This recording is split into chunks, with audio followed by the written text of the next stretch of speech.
They have searched through video, canvassing the area and talking to countless people, all trying to find the driver who hit Care and left her to die on September 29th. She says it's not too late for the driver to do the right thing. This burden in silence only deepens the pain for everyone involved, including yourself.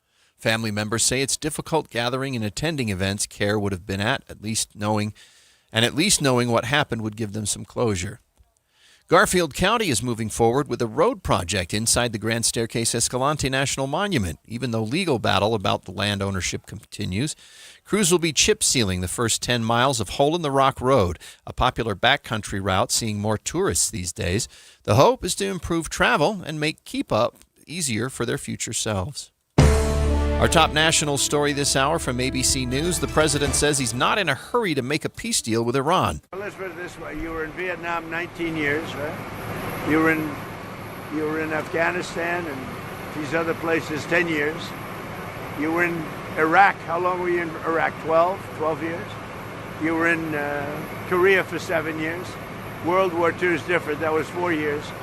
I'm in for 3 months, and much of it's been ceasefire, so... This comes as the Strait of Hormuz is still being blockaded.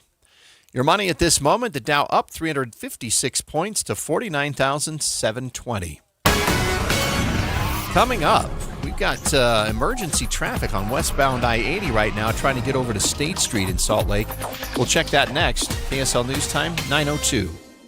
Mornings are for recharging. And they're for starting your day right. We volunteer to join you in the car. Get news and weather at 102.7 FM during the most important part of your day. Andy and Amanda, each morning between 5 and 9 on KSL News Radio. We all hear the radio ads about the IRS. They tell you to be afraid, to be scared, and they try to frighten you into calling. I'm not here to do that. Tax Relief Advocates is different. TRA is here to tell you that if you owe money to the IRS, whether it's $5,000, $50,000, or $500,000, we have a solution. It doesn't matter if you're sitting in your car, at work, or with your kids. No matter where you are, call now. 800-551-7672. Don't lose hope. TRA can eliminate or reduce what you owe to the IRS. Generous programs are now available that can give you a fresh start. Our passion is taxes and helping individuals fix their IRS problems. We have over 1,000 5-star reviews on Google and an A+ with the Better Business Bureau. You don't need to be afraid of the IRS any longer. End your tax nightmare today by visiting us online at TRA.com or call 800-551-7672. That's 800-551-7672.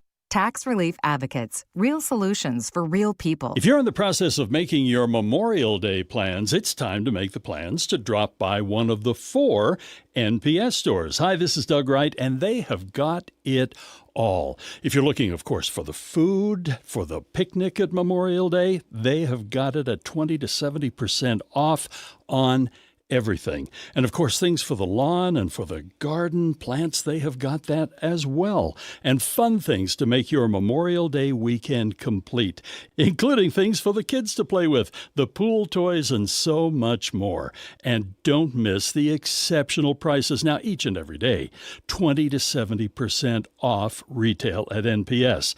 Then the flash sales are an additional percentage off on top of that. Look for the weekly flash sales. You'll be amazed at what you'll find. You'll be amazed at the prices and the great people who will help you out at NPS in Layton, Orem, and the 2 Salt Lake stores on Empire. Hi, this is Derek Overstreet, president of the New Millennium Group and co-host of Stop Working, Start Living with KSL News Radio. Can you imagine what your life would be like if you could retire 3 to 5 years earlier than you thought possible? The things you could do, the loved ones you could spend time with, the memories that you could create. That's what our team at the New Millennium Group does. We'll walk you through the entire process every step of the way. If you'd like to get a copy of the 5-step proprietary plan that will help you retire 3 to 5 years sooner than you thought possible, give us a shout right now. 888-999-6370. That's 888-999-6370 or utahsfinancialplanner.com. Listen, most of our listeners right now have a tax problem, not a money problem. There's not enough money in Social Security Medicare as it is. Let us show you how you can significantly reduce your taxes. That's 888-999-6370, 888-999-6370 or utahsfinancialplanner.com. Traffic and weather together brought to you by UCCU. You deserve to love where you bank. Here's Cormac Bone. It is emergency traffic on westbound I-80, and that's from 1300 East all the way over to State Street. That's due to a crash. They were blocking multiple center lanes. It looks like they've opened them all up and moved the crash over to the right shoulder, but those delays are going to last a little longer. It's really stop-and-go traffic trying to get on to I-15 or State Street on westbound I-80 through South Salt Lake. Otherwise, I-15 seeing normal delays, really scattered in both directions from the point of the mountain all the way up to the 13th Street in Salt Lake.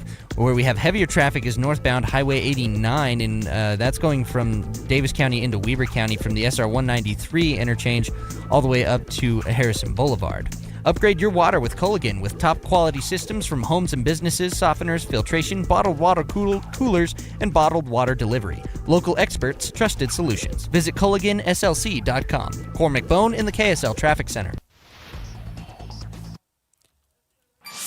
KSL weather today will be sunny with highs in the 70s. Tomorrow, similar, but going up to 80 degrees, and then a small storm moves through. Right now, though, it is 54 degrees and sunny in Salt Lake City. I'm Andy Farnsworth from the KSL Common Spirit Health Studios. Listen online at kslnewsradio.com. We're Utah's news, traffic, and weather station. The all-new Inside Sources. Your inside access to the people and policies shaping Utah's future. Here are Greg Skordas and Holly Richardson on KSL News Radio. We usually like to start things off with something local, but today we have to talk about one of the more eyebrow-raising things that I've seen come out of the White House recently. Yeah, as a part of the Department of Justice's deal with President Trump to drop his lawsuit against the IRS, you might recall he filed a lawsuit against the IRS, a multi-billion-dollar lawsuit for releasing his tax records, which they weren't supposed to do. The president, his family, and his businesses will now be exempt from tax audits, investigations, and prosecution, potentially saving them hundreds of millions of dollars. I try not to say this often, but this feels pretty corrupt. I mean, it's how can you say you will never, ever be audited on your taxes if you bear the Trump name? I would say that's virtually impossible to enforce. Wow. But it's the way it's written up. Let's get a few more details from ABC's Lionel Moise. Acting Attorney General Todd Blanche is promising transparency, while Democrats claim it will be a slush fund for Trump allies. The fund stems from Trump's settlement with the IRS over leaking his tax returns, and now that settlement is being expanded. The Justice Department now declaring the IRS will be forever barred and precluded from prosecuting or pursuing pending tax claims against President Trump, his family, and their companies. I mean, it just doesn't do that? smell right. No. I don't know how anyone could say that's enforceable. I'm also concerned about, as a lawyer, about the conflicts that are just abound. Oh here. my gosh! So yes, the conflicts. Yeah, the president of the United States sues an agency that he oversees, and it is represented by his former counsel, and an agency that he oversees. Right. So. What this was, like I said, a multi-million-dollar lawsuit, billion-dollar lawsuit, I should say, that Trump filed against the IRS. Somebody in the IRS leaked information they should not have to the media. That person was prosecuted and imprisoned. Yeah. And it showed that he'd paid virtually no taxes for a period of time, even though he'd made billions of dollars. And so there was some concern about that. He didn't want that information coming out. It was absolutely privileged and should not have come out. Although history shows that virtually everyone that's ever run for president or been president has just voluntarily released their tax returns. Yeah. He wouldn't, but somebody leaked it anyway. And his weren't the only ones. There were other ones leaked. But yes, so he was pretty upset about that. So anyway, I just want to talk about this addendum because I have questions about you said about enforcement for sure. I have questions about the legality and the ability to make this last past the current administration, because I don't see that happening. But it was a one-page document posted on the DOJ website. that said that the IRS is, quote, forever barred and precluded from pursuing examinations of Trump-related or affiliated individuals and related trusts and businesses. However, it was signed by Acting Attorney General Todd Blanche. It does not have any representative of the IRS, any current Trump lawyers, and it was, interestingly, like there's no legislation that says this. So my question for you is, even if they say this, even if Todd Blanche says you're forever barred, wouldn't the next Democratic president and DOJ just say, yeah, no, that's not a thing? Or Republican president. I mean, you Yeah, can't. There's that's no way true. under the law you can bar a prosecution for a crime or a wrongdoing that has not yet occurred. I don't see any way that could be enforceable. You can say, we will never audit your taxes. We will never come after you or do something to look into your taxes. There's I don't even know how somebody wrote that. Somebody with any sort of college education. It was an attorney. Come on. Right, it was I Todd know. Blanche. That's what I mean. That's just and how you couldn't have just thought, boy, this doesn't smell right. I mean, I don't. Well, yeah.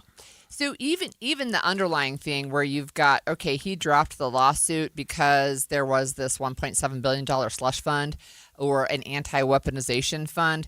But even GOP senators, including our own Senator John Curtis, are kind of skeptical about this. Yeah. I mean, they should be. Again, eyebrow raising. Yeah. Several Republican congressmen have already voiced their concerns. Here's more from ABC News White House chief correspondent Mary Bruce on that.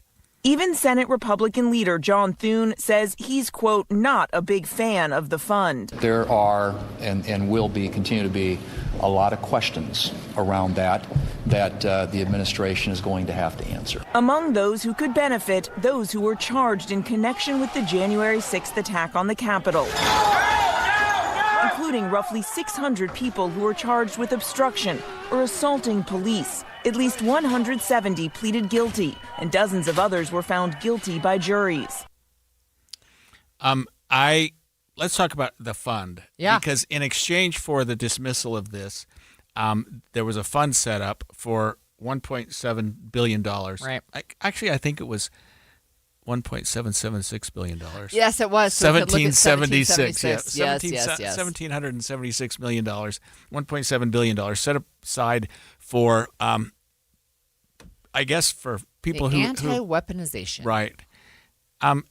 So it could technically apply to the nearly 1,600 individuals who were involved in the January 6th insurrection. I admit, and I need to disclose, I represented one of those people, and he, of course, had his matter pardoned. I guess he would be eligible for that, and I, have my communication, don't expect to, but that's something that's troubled a lot of people. This money that's set aside, and it's not just $10 million. It's $1.7 billion. So you noticed and you saw, this was breaking news this morning, that there were a couple of police officers who were injured in those attacks who have sued now to stop the implementation of that fund. And we also have somebody who has made the first claim. It's Caputo, Trump ally. I think his first name is Michael. And he's claiming he needs $2.7 million out of that fund. But look, we do have a texter say basically, well, this is okay. But my question always is, if this shoe were on the other foot, if we are talking about we will forever preclude any investigation of Biden or Obama or the next Democratic president, Republicans would be up in arms. Yeah. And absolutely no question. No question. Okay, so when we come back, we're going to have to talk about the Republican primaries that took place yesterday, the shakeups that are happening, I think largely in part to President Trump's endorsements. But we have to talk about whether those winners are maybe going to move on in the general and really what happens to the chances of Democrats coming up in the midterms. That's coming up next. Well, I did it. I made my weight loss occurs. I lost 26 pounds in 6 weeks with SOTA weight loss. I lost track of where I was going here. But I joined SOTA exactly 6 weeks ago today. I have a Wednesday checkup every day. I have a Wednesday weigh-in every day. And today I made my weight. So I'm going to have to talk to SOTA about how I maintain that. But I can't believe it. In just 6 weeks, I lost 26 pounds, far more than I expected with SOTA weight loss. I didn't want to take pills, no injections. It was all based on food.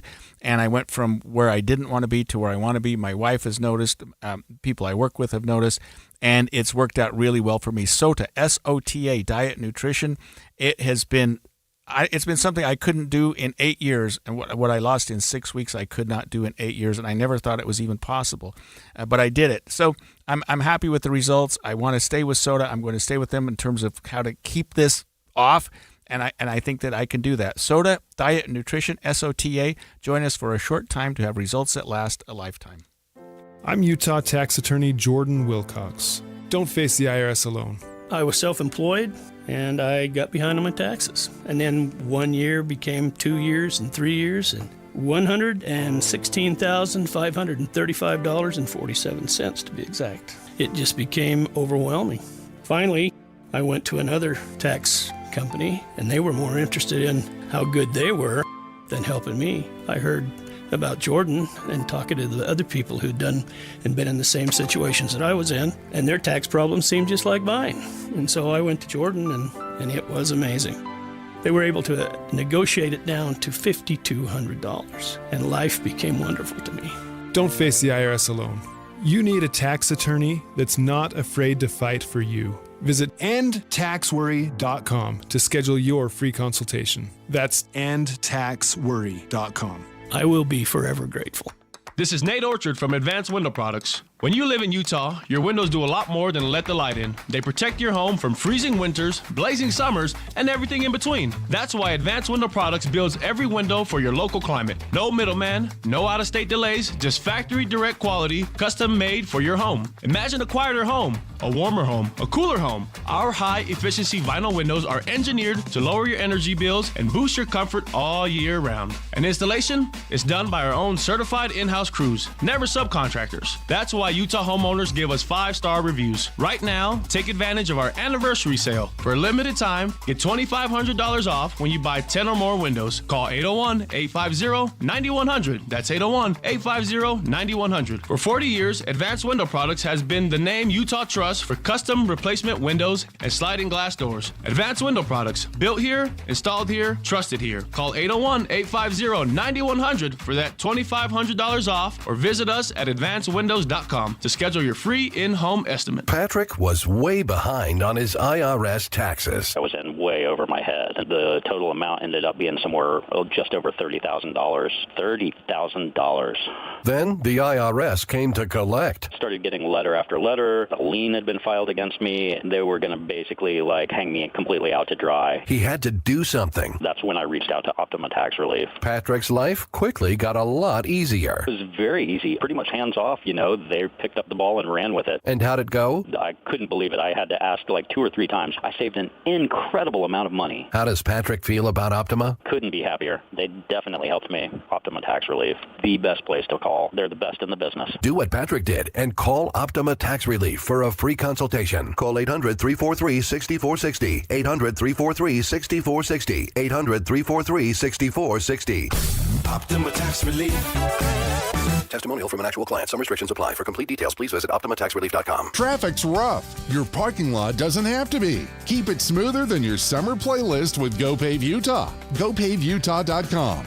GoPaveUtah.com. When American troops withdrew from Afghanistan in 2021, thousands of evacuees fled to the U.S. for protection. Many Americans welcomed their new neighbors. For the last week, the governor tells me his office has been getting calls nonstop with Utahns wanting to help. When we saw the pictures and the videos coming out of Afghanistan, we prayed to be able to help them. But then, what happened? Listen to Stranger Becomes Neighbor, wherever you get your podcasts. And expanded Inside Sources. I would have come out sooner, but I had to call my opponent and concede, and it took a while to find Ed Galrein in Tel Aviv. I did get the call through, though. I have called and conceded the race. We've been honorable. honorable the whole time, and we're going to stay that way. Well, that was a Republican representative from Kentucky, Thomas Massey. He's out. He lost his Republican primary last night. I think he had served something like 7 terms in Congress. He's been there a little while. He's only 55 too, by the way, and he hasn't been holding back about his concerns with the Trump administration, and he has pointed out multiple times that he voted with the administration like 90% of the time, somewhere around there. But he had real concerns about the war in Iran and the Epstein files. So he also he lost his primary, but he's not out for a little bit. He's going to be around for a little while. Trump sort of hand-selected his opponent, who beat him yesterday in a Republican primary there. Here's a little bit more from Massey on his speech and talking about the war in Iran. Here's one thing I saw on Fox. They were saying, oh my goodness, we're ready for war. We're about to restart this war. We were supposed to restart this war today, but we can't restart this war today. The war can't start today. They said we got to wait a day. And then it occurred to me, where was the Secretary of War yesterday? He was here. Listen. Wait. No. Look on the bright side. No more wars. No more wars. No more wars. No more wars. Guys, knock that off. You're going to make me feel good about losing.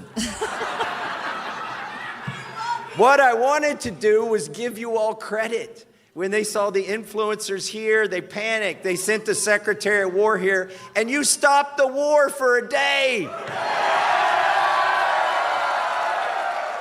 That was more from Kentucky Representative Thomas Massey, who lost his Republican primary last night, and boy, is he upset.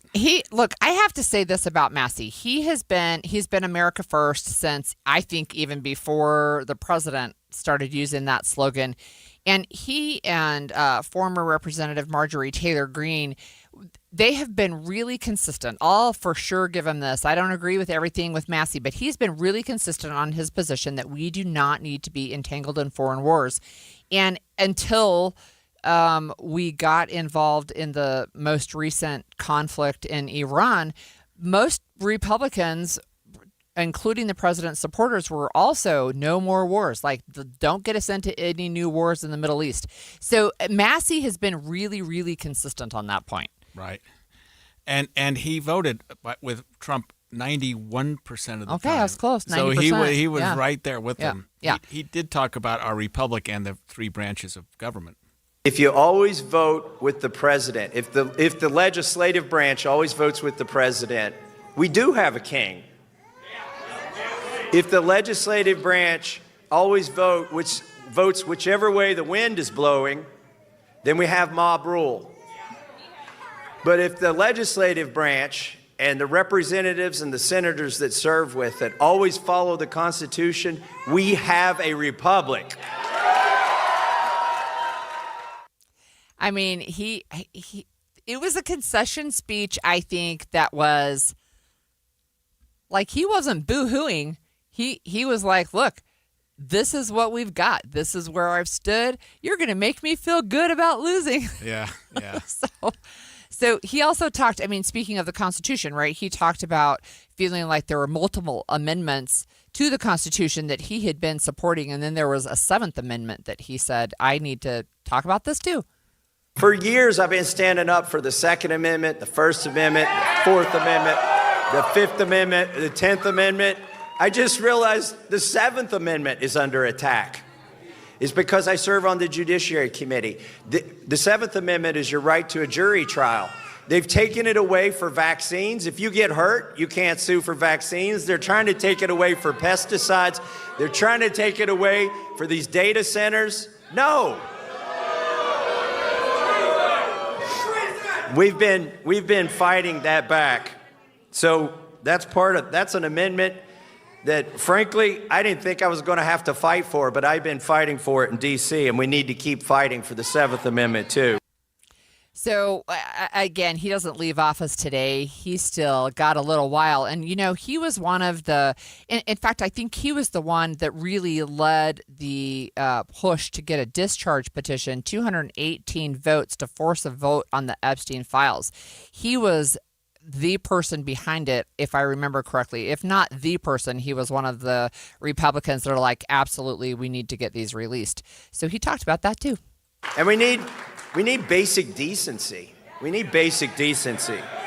That's what the Epstein Files Transparency Act was all about. By the way, today is the 6-month anniversary of the Epstein Files Transparency Act. We've taken out 24 CEOs, an ambassador, a prince, a prime minister, a minister of culture. And that was just 6 months. I got 7 months left in Congress. Good for him. I mean, look, so we know that Senator Bill Cassidy from Indiana also lost his primary. And the very next day, I think the next day, maybe a couple of days later, he voted with Democrats to hold the president to the War Powers Act. So, they are unchained, I guess I can say. We'll talk about this later, but I mean, there really is still a huge, in the Republican Party, loyalty to Donald Trump. Oh, yeah. And when he wants people out, he tends to get it. And he targeted Massey in large part because of that very last statement about the Epstein files, even though Massey had been one of his loyal supporters, voted with him 91% of the time. Yep. But boy, when he crossed the line on Epstein, Trump found an opponent, lined him up, and in a very Republican state of Kentucky, all he needed to do was get that person through the primary, and he beat a 7-term sitting, very popular congressman. And it was the most expensive House race in history. I think $32 million in advertising, I think I saw. And look, we need to talk about, for sure, the president has a tremendous hold on today's Republican Party. And he is feeling, I think he's feeling emboldened. I think that's one of the reasons he's endorsed Ken Paxton in Texas, is because he does feel emboldened. So Cornyn has been there forever, right? John Cornyn, Senator Cornyn. And he has been a Trump supporter, I think, for a long time. But he wouldn't get rid of the filibuster, and he wouldn't do things outside of Senate rules. And I think that could be one of the reasons that the president decided he was going to go with Ken Paxton. The question, though, is with Ken Paxton being endorsed by the president in Texas, they've got their runoff, I think, really quickly, really soon. But with the president endorsing Paxton instead of Cornyn, if Paxton were to win, every poll that I've seen looking at that Senate race puts the Democrat on top, no matter who the candidate is, but Cornyn was a stronger candidate against the Democrat. Yeah, and in that light, following up with something you said, just this morning, House Speaker Mike Johnson commented on whether the Republican Party candidates were supposed to align with Trump or with the GOP. We don't demand loyalty to the president. What I demand as Speaker of the House is loyalty to our core principles, the principles of our party, which are the principles of America, and that's what we're standing for. I thought Unless you want to get reelected. I thought it was principles, a loyalty to the Constitution. Excuse me for misunderstanding the oath that you take when you're sworn in. Yeah. Boy, okay. This is really we talked about it yesterday, and it was a race that was too close to call. I haven't seen the numbers, and I don't know how it's. It was like a 10-point spread. He lost by a lot more than I was anticipating. It got to be a lot. I guess Trump really ramped it up there at the end. They sent Hegseth there to campaign, right? And that was his comment about, we've got a war going on, but they send the Secretary of War here to campaign against me, right? I think what they're underestimating is the unpopularity of Trump in what will be the general election. You know what I mean? I think Kentucky is a Republican stronghold. I don't think that that's going to really make a difference there, but in some places it really will. So I want to talk about that. Yeah. Well, we're going to stick with primary elections and go more in depth on how the board's being set in preparation for November when we come back.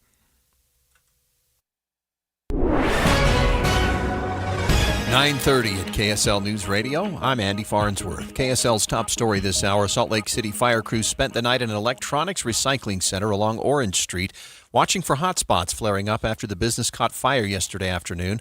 Ron Manning owns a business near the fire and says hundreds of pallets full of cardboard went up in flames. It just took off. Flames were like 30 feet there above that building. Fire crews used heavy machinery to knock over the pallets and spread them out as they fought the fire. They also say the strange smell likely came from burning plastic. High housing costs are driving parents to buy homes for their kids. KSL News Radio's Alexandria Bonilla explains. Right now, younger generations are dealing with the worst housing market in decades. So the Wall Street Journal says parents are stepping in. Older generations with more money saved and better luck are putting the mortgage in their name and taking rent payments from their kids to cover some or all of it. One parent says it feels really impossible these days to own a home, and her daughter alone makes more money than she and her husband combined did back when they bought their house. Americans 55 and over also hold most of the nation's wealth. That's over $110 trillion. Some parents aren't buying the homes, but helping where they can. 22% of first-time buyers used a gift or loan from family to help with down payments. Alexandria Bonilla, KSL News Radio. Our top national story this hour from ABC News. 2 officers who defended the Capitol on January 6, 2021, are now suing the Trump administration, according to the New York Times, to try and stop the creation of a $1.8 billion fund they argue would benefit rioters who committed violence to support the president. The lawsuit argues the administration exceeded its authority to create the fund without Congress's authorization. Your money at this moment, the Dow's up 381 points to 49,745. Coming up, we've got warm temperatures today, and it only gets warmer from here going into the weekend. KSL weather's next. KSL News Time, 9:31. A reminder about the simplest way to get updated for your day. Hit your KSL preset when you jump in the car, and we'll take care of the rest. Hear key news updates and traffic reports. Andy and Amanda from 5 to 9 in your car. KSL News Radio at 102.7 FM. Do you know how to tell if a clogged drain is something to worry about or not? What's up, everybody? I'm Mike Wilson with Any Hour Services, and I understand it's annoying and inconvenient, but sometimes a clogged drain can be a sign there's a more serious issue with your sewer main line. If the drains in the lowest level of your home aren't draining, or you flush a toilet and it comes up somewhere else like a shower or a floor drain, I'm urging you to look at this as more than just an annoyance. The last thing I want you to experience is a sewer backup. If you're a homeowner experiencing any of these issues, the first step would be to snake the line to see if it's just a blockage, which one of our drain techs can do for only $29. Yep, you heard that right. Any Hour Services will snake any drain line with normal access for only $29. Sinks, showers, tubs, toilets, floor drains, laundry drains, even that sewer main line that connects to the city. We'll snake any line for just $29. For help with your drain issues, call Any Hour Services at 801-443-7700. You can Google Any Hour Services. You can even schedule online at anyhourservices.com. No one helps more homeowners than Any Hour Services. Is it time for a gut check? If the recent volatility in the markets had you logging into your accounts, spending hours researching the economy, and tossing and turning all night, then maybe it's time for a change. What's your gut tell you? Does it want you to bury your head in the sand, or to get serious about creating a plan that can help preserve what you've saved? Capital Wealth is here to help you navigate the overwhelming world of retirement accounts. Call the Capital Wealth team today so you don't miss an opportunity to get your questions answered. 801-210-5500. That's 801-210-5500. No one knows when the next market drop will happen, so call Capital Wealth now to get started preserving your hard-earned money. 801-210-5500. Advisory services offered through Capital Wealth Advisors, LLC, a state of Utah registered investment advisor. This is the story of the one. As a procurement manager for a hospital system, she keeps every facility in her network stocked and ready. That's why she counts on Grainger to be her single source for thousands of products, from disinfectants to lighting, air filters, and more. And with fast, dependable delivery, Grainger helps her keep every facility stocked, safe, and running smoothly. Call 1-800-GRAINGER, click Grainger.com, or just stop by. Grainger, for the ones who get it done. Get in the zone, AutoZone. Welcome to Markdowns for Miles at AutoZone. Got any markdowns on brakes? We mark Duralast brake pads down to free. Free Duralast brake pads? When you buy 2 rotors. Can I get Duralast Gold pads for free? With 2 Duralast Gold rotors, and there's a lifetime warranty on brake pads. That's a huge markdown for so many miles. Save on brakes and more during Markdowns for Miles at AutoZone. Get in the zone, AutoZone. Restrictions apply. Traffic and weather together brought to you by UCCU. Receive 4% cash back on cruises at UCCU.com. Let's get the latest from Cormac Bone. Still seeing some heavy delays on westbound I-80 between 700 East and State Street due to that crash that is still blocking a right lane and shoulder, though the morning drive has continued and delays cleared out after they opened up some lanes there. Otherwise, regular delays on I-15 in Salt Lake County northbound right after the south interchange and just before 13th South. And in Utah County, still seeing some heavy northbound I-15 traffic. That's from South University Avenue all the way up to almost University Parkway in Orem. That's due to a crash that is blocking a left lane and shoulder at Center Street in Provo, and that's where the delays are heaviest. Performance Automotive in Bountiful, endless possibilities with 3 locations: Performance Ford Lincoln, Performance Honda, and Performance Toyota, where excellence is standard. Start your search at performancebountiful.com. Cormac Bone in the KSL Traffic Center.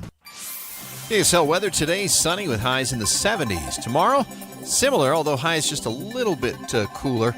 That's when a small storm makes its way through. Then you're back into the 80s by Saturday, Sunday, Monday. It's going to be beautiful this weekend. I'm Andy Farnsworth from the KSL Common Spirit Health Studios. Listen online at kslnewsradio.com. We're Utah's news, traffic, and weather station. The all-new Inside Sources. Inside Sources. Your inside access to the people and policies shaping Utah's future. Here are Greg Skordas and Holly Richardson on KSL News Radio. A lot of people look forward to the general election in November, but I'll tell you, the primaries are super interesting too. Yeah, there were several last night, but we've also got Utah's primaries, and we're not just talking about Utah's primaries. That election is about a month away. I think it's on June 23rd. Yeah, that's right. And nationally, though, there were at least 3 states that held primaries yesterday. And look, the president has been flexing his influence, flexing his muscles on how he can affect the midterms. We know that traditionally the party that is in power loses in the midterms. That has been traditional. But I will say this. I saw this article in Politico this morning. Trump completed his revenge tour. Allies wonder what it cost. And then the subhead on this is, at the end of a month that put on full display Trump's domination over his own party, his season of settling scores may not have advanced the ball towards November. So really interesting. And we're going to talk with one of the authors of that article, Sam Benson, politics reporter at Politico. Thanks for joining us, Sam. Hey, thanks, Holly and Greg. Happy to be here. I wonder if you can just tell us, there were some really fascinating comments on this, and it's not just Thomas Massie. We've talked about him just briefly, but can you tell us overall about this revenge tour? Sure. Well, last night was just kind of the final chapter in this. This has been going on for several months, but if we think of just like the last week, on Saturday, we saw Senator Bill Cassidy in Louisiana go down in a primary. He failed to make the runoff, finished 3rd there. He's an incumbent. Back in 2021, he voted to impeach Trump after January 6th, and Trump never forgave him for that, and that was kind of the leading argument against him in that primary. And then yesterday, during the day, before votes were counted in any of these 6 states that had primaries, Trump announced that he was endorsing Texas Attorney General Ken Paxton over John Cornyn, who's been at times a strong Trump ally, but also at times a Trump critic. And then last night, of course, the big headliner of the night was Thomas Massie losing his reelection bid in a primary in Kentucky's 6. But there are a handful of others down in Georgia. Brad Raffensperger, who's the Secretary of State and refused to overturn the election back in 2020. He's been on Trump's target list for forever, and he failed to make a runoff for the governorship there. There were a handful of others. Trump this morning took a victory lap on social media and said that he was 37-0 in primaries last night. Which, if you're focusing on losses, that's true. Like, none of his endorsed candidates lost. A handful failed to win outright, went on to runoff elections. But yeah, he had just a remarkable night in terms of taking out people that he views as enemies within his own party. It does seem odd, Sam, given the numbers, his popularity numbers nationwide being really an all-time low. But this does seem to show that his strength within the Republican Party, and we're talking about Republican primaries right now, is still really high, and that base is going to continue to support him, even though nationally he seems to be slipping. Yeah, that's a really good observation, Greg, because there is kind of a split screen here. You have on the one side his iron grip over the Republican Party, which is probably as strong as it's ever been, as evidenced by yesterday. But nationally, his approval rating is as low as it's ever been during either of his two terms. And so you have on the one hand him being the true kingmaker within his party and kind of making the party in his own image. But then around the country, people are really dissatisfied of what that image is. You know, the Iran war has led to widespread dissatisfaction with energy prices. I mean, y'all were just talking about gas. We're seeing in Congress, his legislative agenda isn't making much progress, in a large part because a lot of the things that he's pushing are largely unpopular. The ballroom, this new DOJ fund for his allies, you know, the Save America Act, which your Senator Mike Lee introduced and has failed to garner the leverage necessary to make it through filibuster-proof Senate. So you see that there's kind of just this two parts to this. On the one hand, you have folks within the party who love him and support him and are strong on him as ever, but nationally, his approval is really waning, and nowhere is that more true than in the halls of Congress. So you had a couple of really interesting quotes from one I'm looking at specifically that you call a senior Republican political operative. Can you tell us why some Republicans are not jumping up and down with these wins? Well, a primary is different than a general election. So imagine you're one of, the 6 or so senators that are running for re-election this year as a Republican in a battleground in one of these states that Democrats view as a place they could flip a seat. And so you're doing your best. You've made it through your primary, or you're looking good in your primary election. Your eyes are kind of on November. And you're realizing that what it takes to win a primary among Republican voters is very different than what it takes to win a general election. And so you have these folks, whether it be on the Senate or House side, that are looking around and thinking, these victories that we have are really mirage, because although they juice us up with our base, they're doing nothing to help us in the general. Gas is up.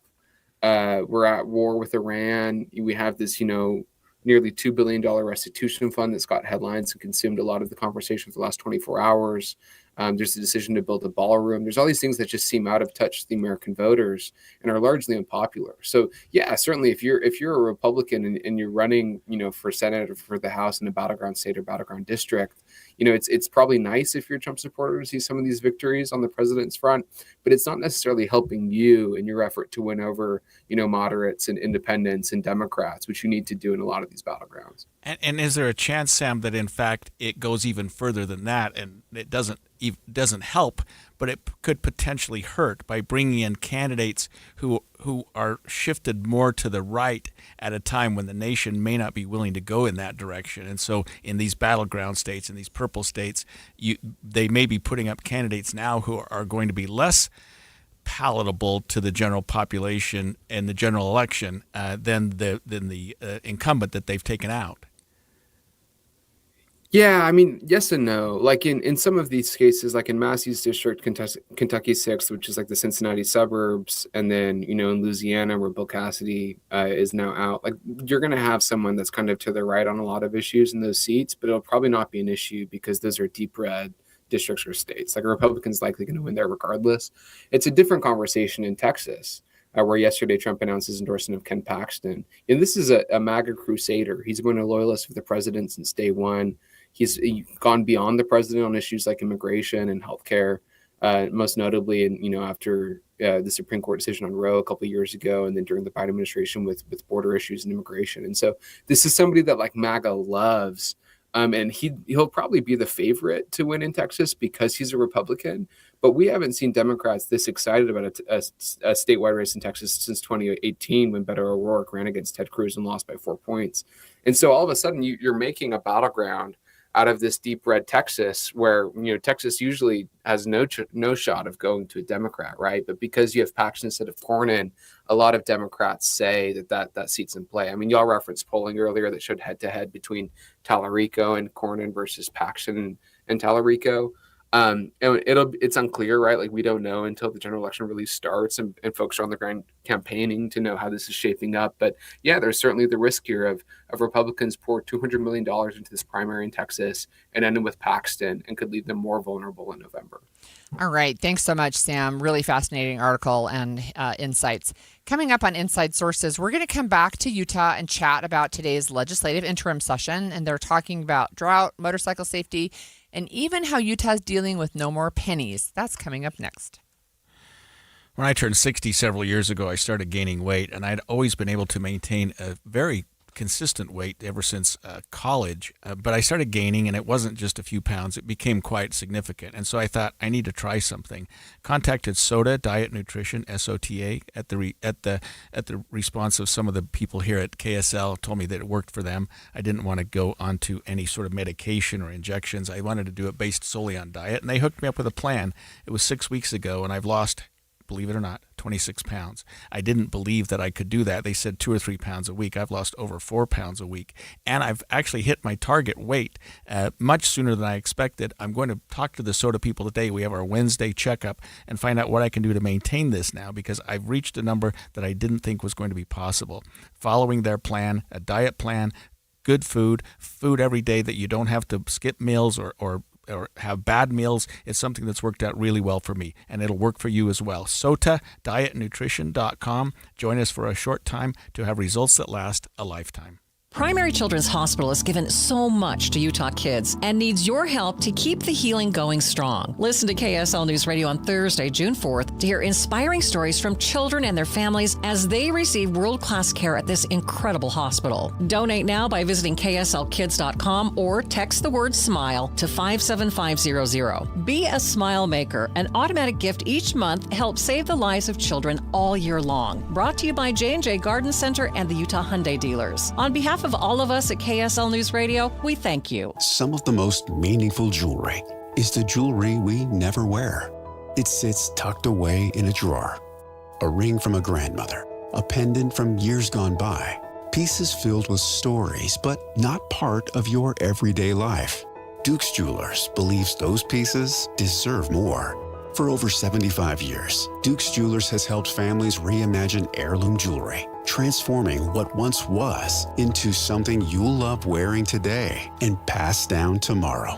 Whether it's resetting a stone, redesigning a ring, or creating something entirely new, Duke's Jewelers will guide you through every step, right there in the store. And if you have jewelry that no longer fits your story, Duke's Jewelers also buys gold, offering a simple, transparent way to turn it into something meaningful again.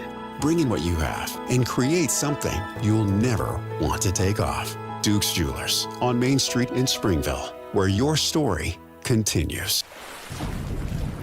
I'm Christian Staples with Arctic Spas. Spring is here, and that means pool time is here. No one makes it easier to have a pool in your backyard than Arctic Spas. We just need 2 days, and you can swim for exercise or enjoy family fun.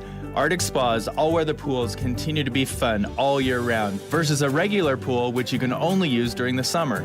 We make it easy with maintenance-free filters, automatic natural salt water, and automatic pH control. No one wants to spend their time taking care of their pool. We just want to enjoy it. And that is what Water Care Automation is all about. If you're looking for a pool that is easy to install, easy to maintain, easy on the wallet, and you can use it year-round, look no further than Arctic Spa's all-weather pools. For more information, check us out at arcticspasutah.com or one of our 3 stores covering all of Utah in Salt Lake, American Fork, and St. George. Arctic Spa, the only spa built for Utah's harsh climate.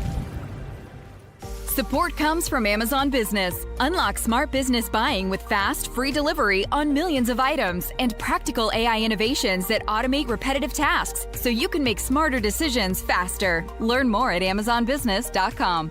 Veterans and active duty service members, when your call to service ends, your mission doesn't have to. Go from GI to IT in just a few months at My Computer Career. Prepare for a high-demand career in cybersecurity, protecting people, systems, and institutions from real cyber threats. Cyber warriors are needed now. Will you answer the call? Go to mycomputercareer.edu/CWP to learn more. That's mycomputercareer.edu/CWP, an elite CompTIA certification partner. VA education benefits are available to those who qualify. For for the ones who get it done. Grainger offers the professional-grade products you need to get the job done. With fast delivery you can depend on and access to technical product experts ready to help you meet any challenge. Call, click Grainger.com, or just stop by.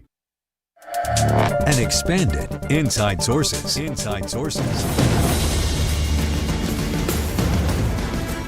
Well, state lawmakers here in Utah are back on Utah's Capitol Hill today for another day of what we called the interim session, and they're set to discuss some really interesting things. We want to talk about a few of those during this segment, but and also we want to talk about what they intend to do about the ongoing drought situation. They're also going to talk about Utah's motorcycle safety laws, but specifically as it pertains to the rising number of motorcycle deaths. They'll talk about distracted driving. These are both going to be in the Transportation Committee. They're even going to talk about the penny, which, of course, as you know, is on its way out the door. Yeah, what do we do about the penny? I notice when I go to stores now, they either... There's signs, right? They either round up for their benefit or round down for your benefit, but you don't get pennies anymore. Yeah, that's right. And unless you have exact change, right? But because they stopped making them, December, I think? Yeah. So anyway, as I was looking at interim committee schedules, those are some of the things that stood out to me the most. And just for our listeners, the interim meetings are just what they sound like in between the general legislative sessions. So they're not special sessions. They do not pass laws during these, but they have discussions. And these are, they happen really once a month on Wednesdays, but only 6 times. So May and June, they'll skip July, August, September, October, and November. And by the time you get to November, they're talking about, okay, these are our top priority bills that we want to talk about when the session starts in January. They don't meet in December, and then the official session kicks off in January. Let's talk about one that's sort of near and dear to me because I sold a motorcycle yesterday. And as the buyer left my driveway, I thought he is going to land on his head. In fact, I told him he didn't know what he was doing. It was scary. I said, please text me when you get home so I know you made it home. And he texted me, so everything went well. But anyway, so I've ridden motorcycles since I was 15. I was interested in what they've been doing with motorcycle laws. And there were 2 things that they addressed, and I'll sort of be brief. One is, as you point out to me almost every Monday after a weekend of learning about motorcycles, there has been an increase in motorcycle wrecks and injuries and fatalities in Utah. And I think the legislature is going to have to deal with that. What we don't have in Utah that a lot of states do is helmet laws. That could be on the horizon. I don't know. We seem to fight that here in Utah, but we fought seatbelts too. Finally turned that over. So that may be something. And I also think they're going to address motorcycle safety courses and make that more of a prerequisite before people can get a motorcycle endorsement. And second, there was I don't know if it was a pilot project or what, for what we call lane filtering, which allows motorcycles to drive between cars. I don't like it at all, but they're talking about whether or not to continue that for 10 years right, or to take it off the books. And I think they're going to get a lot of input from Highway Patrol one way or the other. I'm not saying it's bad or good. It's something my wife and I, when we're on our motorcycle, would never do. Mm-hmm. And people don't understand the law. Filtering means when you're stopped at a light, you can take your bike up to the front. It doesn't mean when you're on the freeway at 70 miles an hour, you can drive. You're whizzing in between, yeah. People don't understand what filtering means, and they take. And I think maybe we either need to change the law or make sure people understand what it is. But that's motorcycles. So many of the committees that are meeting today, and the morning ones started at 8:30. The afternoon ones will start at 1:15. But many of the committees are undergoing sunset reviews. What that means is when they passed the original piece of legislation, maybe it was a pilot program, maybe they just wanted to make sure that you go and revisit. But this lane filtering is a sunset review. So if they don't choose to extend this during the regular legislative session, then the lane filtering will be repealed next year. So they're looking at, okay, is this something we want to keep on the books? And if so, there will need to be legislation passed on that. Yeah, that would be repealed July 1 to 2027. You're right. Exactly right. Yep. So one of the things too, of course, is all about water, and this is always an issue. It really has been, except for that one really good year we just barely had, but we're out of that. So So this is being heard in Natural Resources, Agriculture, and Environment this morning. Also started at 8:30, and they're starting off by talking about the state water supply and the drought response, and what they're going to do. This interim committee, and it's made up of both parties from both houses. They're having people come and present to them. And so you'll have the Division of Water Resources coming, and you're going to have the Weber Basin Water Conservancy District coming, and Jordan Valley Water Conservancy District coming. They're going to talk about water supply and drought response. And then there's an infrastructure funding piece they're going to talk about as well. So with respect to water, I mean, having served on the legislature as you did, I'm just wondering what type of things they could be considering, because they can't legislate more rain, obviously. You are correct. So and it seems that often, and I don't mean to put you on the spot, it's municipalities that are left with the problem of, hey, what do we do about watering your lawns? When can you do this? When can you do that? And other districts that sort of deal with how much water is going to end up in our basins, like the Great Salt Lake, Utah Lake, Lake Powell, that type of thing. So that's a good question, and I think that's part of the conversation, right? Is where does this go? And I think that the answer that the legislature would give is, look, this is a multi-pronged approach, and yes, municipalities play a part, homeowners play a part, agriculture plays a part, which is actually part of the name of the committee, and so does the state legislative body. And so one of the things I suspect that they're going to talk about is, I don't see it listed specifically on their agenda for today, but they got to be talking about Great Salt Lake, right? So yes, they do. They have it, the Great Salt Lake Advisory Council, but they're looking at whether that's going to sunset, which I don't think so. Yeah. Right. But bad time for that. Yeah. So yes, they can't legislate more rain, but they can talk about, do we have the technology for cloud seeding? And people are saying, yeah, and we can do it with drones. We don't need planes anymore. They'll have presentations like that. They'll have presentations about, this is how much water we have in our reservoirs right now. If we have anticipated rainfall, then this is what it's going to look like at the end of the summer. If we do not, this is what it's going to look like, right? And so they talk about those kinds of things, and then they're talking about, well, again, how do we, what is our response? What's our strategy? And the governor just this week, I think on Monday, signed an emergency drought declaration for multiple counties in the state. And because of what happened during the pandemic, that emergency declaration is only good for 30 days, and then it has to go to the legislature, and they have to extend it. Yeah, I don't see how they can avoid not talking about water. That's a huge thing, and even it, just simple things like the data centers and things that are going on absolutely. around the state. You think, Absolutely. okay, how much water is that going to take? Okay, a penny for your thoughts. What can the legislature do about that? So what they're doing is this is in the Business and Labor Committee this afternoon. And so the committee is going to hear different presentations from staff and stakeholders about the shortage of pennies and how it's impacting banks and retail establishments. So they're going to try and talk about, do we need some legislative changes?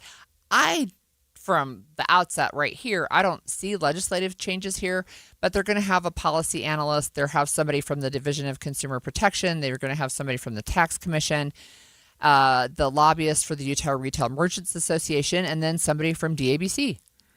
Okay, yeah, I just wondered about that. I mean, what can we do locally? Same with water, but you answered both of those really well. What the legislature can do. I don't. You've got to get some input for these interim sessions. Yeah, to find out what the problem is. You're going to have input, and that's one of the goals of the interim, right? Is they only meet to make laws 45 days a year, barring a special session, which they probably will have, but nothing's scheduled. But one of the things that I think is important is you've got people coming in saying, okay, well, here's the overall problem. Here's how we're impacted. Here's how we're impacted. I'm looking at the pennies specifically.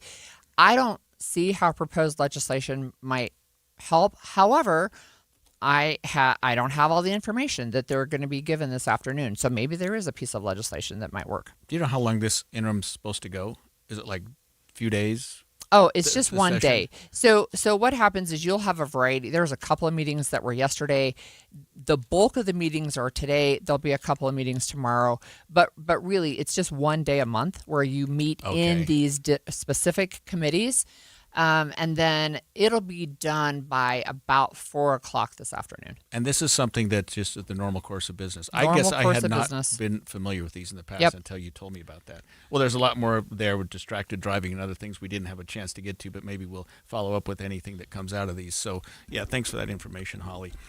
We spoke earlier about how state lawmakers are going to fix the water supply. So in the next segment, we're going to talk about something similar. Wildfires and the fire outlook this summer. It is not good. Stay with us when we come back. KSL FM Midvale. KSL Salt Lake City. From the KSL Common Spirit Health Studios, this is KSL News Radio. Utah's news, traffic, and weather station. 10 o'clock at KSL News Radio. I'm Andy Farnsworth. KSL's top story this hour. More than 100 dogs are being treated for neglect after they were found living inside an RV parked on public land outside Mesquite, Nevada. KSL News Radio's Brianna Willis reports. Mesquite police say when they first found the RV parked on BLM land, they removed 77 dogs. But when they came back with an arrest warrant, they found another 33. The dogs are now at the Mesquite Animal Shelter. The department says they have arrested Gustino Ladano and Michelle Santos. Previous to this, Ladano had been cited and arrested multiple times for animal neglect and had been evicted from his housing. He said he was intending to leave the state with the animals, but it was shortly after police found the parked RV outside Mesquite with the dogs. Brianna Willis, KSL News Radio. Our top national story this hour from ABC News. The American missionary doctor who tested positive for the Ebola virus in the Congo has been transported to a U.S. base in Germany. Dr. Peter Stafford became infected while performing a surgery on an infected person. Travel plans also made for Stafford's wife, their 4 young children, and another missionary doctor who may have also been exposed to an infected patient. The doctor was transported onto the plane inside a protective bubble. He has not yet shown any symptoms of the disease. The Big 12 baseball tournament's underway, and BYU had the hot bats on day one, hitting 5 home runs in their 18-8 win over Texas Tech. The Cougars advanced to play Baylor tonight. The University of Utah also played yesterday, losing to Kansas State 9-5, which ends their tournament run. Your money at this moment, the Dow up 484 points to 49,848. Coming up, we got a small chance for some rain tomorrow. KSL weather is next. KSL News Time, 10:01.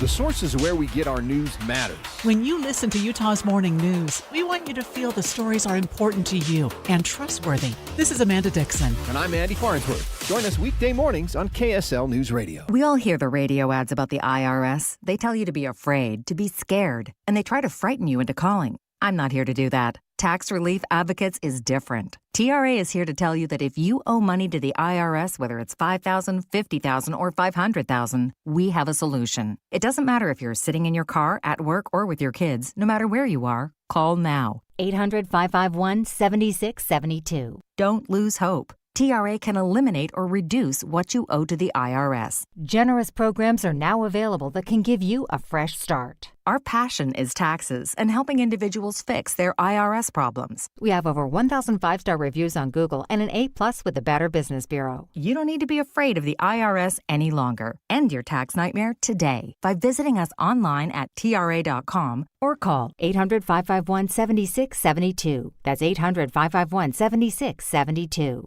Tax Relief Advocates. Real solutions for real people. My friend Joey means well. Always remember that the early bird gathers no moss. But he gets a little confused. You know, you can't make a silk purse out of a wooden nickel. Like Joey, many of us can be confused when it comes time to plan for retirement. When to take Social Security, how to use that 401k, what about the stock market, taxes, and Medicare? Todd Kim at Galileo Wealth Management can help to simplify retirement planning.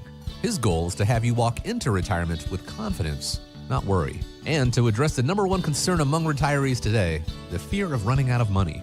Call Galileo Wealth today for a no-cost, no-obligation meeting to talk about the details of your retirement. 385-247-7000. It's 385-247-7000 or online, GalileoWealth.com. And remember, one man's trash is thicker than water. Of course, water's not thick at all. It's watery. Hyundai gives you America's best warranty on every new vehicle. It includes a 10-year, 100,000-mile powertrain limited warranty, plus 24/7 roadside assistance. That's peace of mind from Hyundai. And these days, that's priceless. Now, get the Hyundai Tucson for 0% APR for 60 months, plus 0 payments for 90 days. Visit your local Hyundai dealer. Offers end June 1st. Call 562-314-4603 for details. Traffic and weather together brought to you by UCCU. Improve cash flow with a home equity line of credit. Let's go back to the traffic center. Cormac? Starting in Utah County, we do still have northbound I-15 delays approaching University Parkway going from Provo into Orem. And there is still that crash at Center Street in Orem on northbound I-15. Out of traffic and in that left shoulder, so not adding too much delay there. In Salt Lake County, we do still have some pretty heavy westbound traffic on I-80 between 700 East and State Street. That crash also still there, blocking the right lane and shoulder at that off-ramp. So as you try to get off I-80, you're going to run into a little bit of slowdowns there. And we also have a crash. This is westbound on the 201 freeway just before you get to I-215's west belt. They are out of traffic and in the left shoulder and not causing any heavy delays there either. While you're planning your day, plan for comfort too with the Good Feet store. Find the location nearest you at goodfeet.com. Cormac Bone in the KSL Traffic Center. KSL weather, a high of 71 today. Then there's a 40% chance of scattered rain showers tomorrow. After that, though, the clouds clear out just in time for Memorial Day weekend, and we'll have temperatures in the 80s, the whole range of them, basically.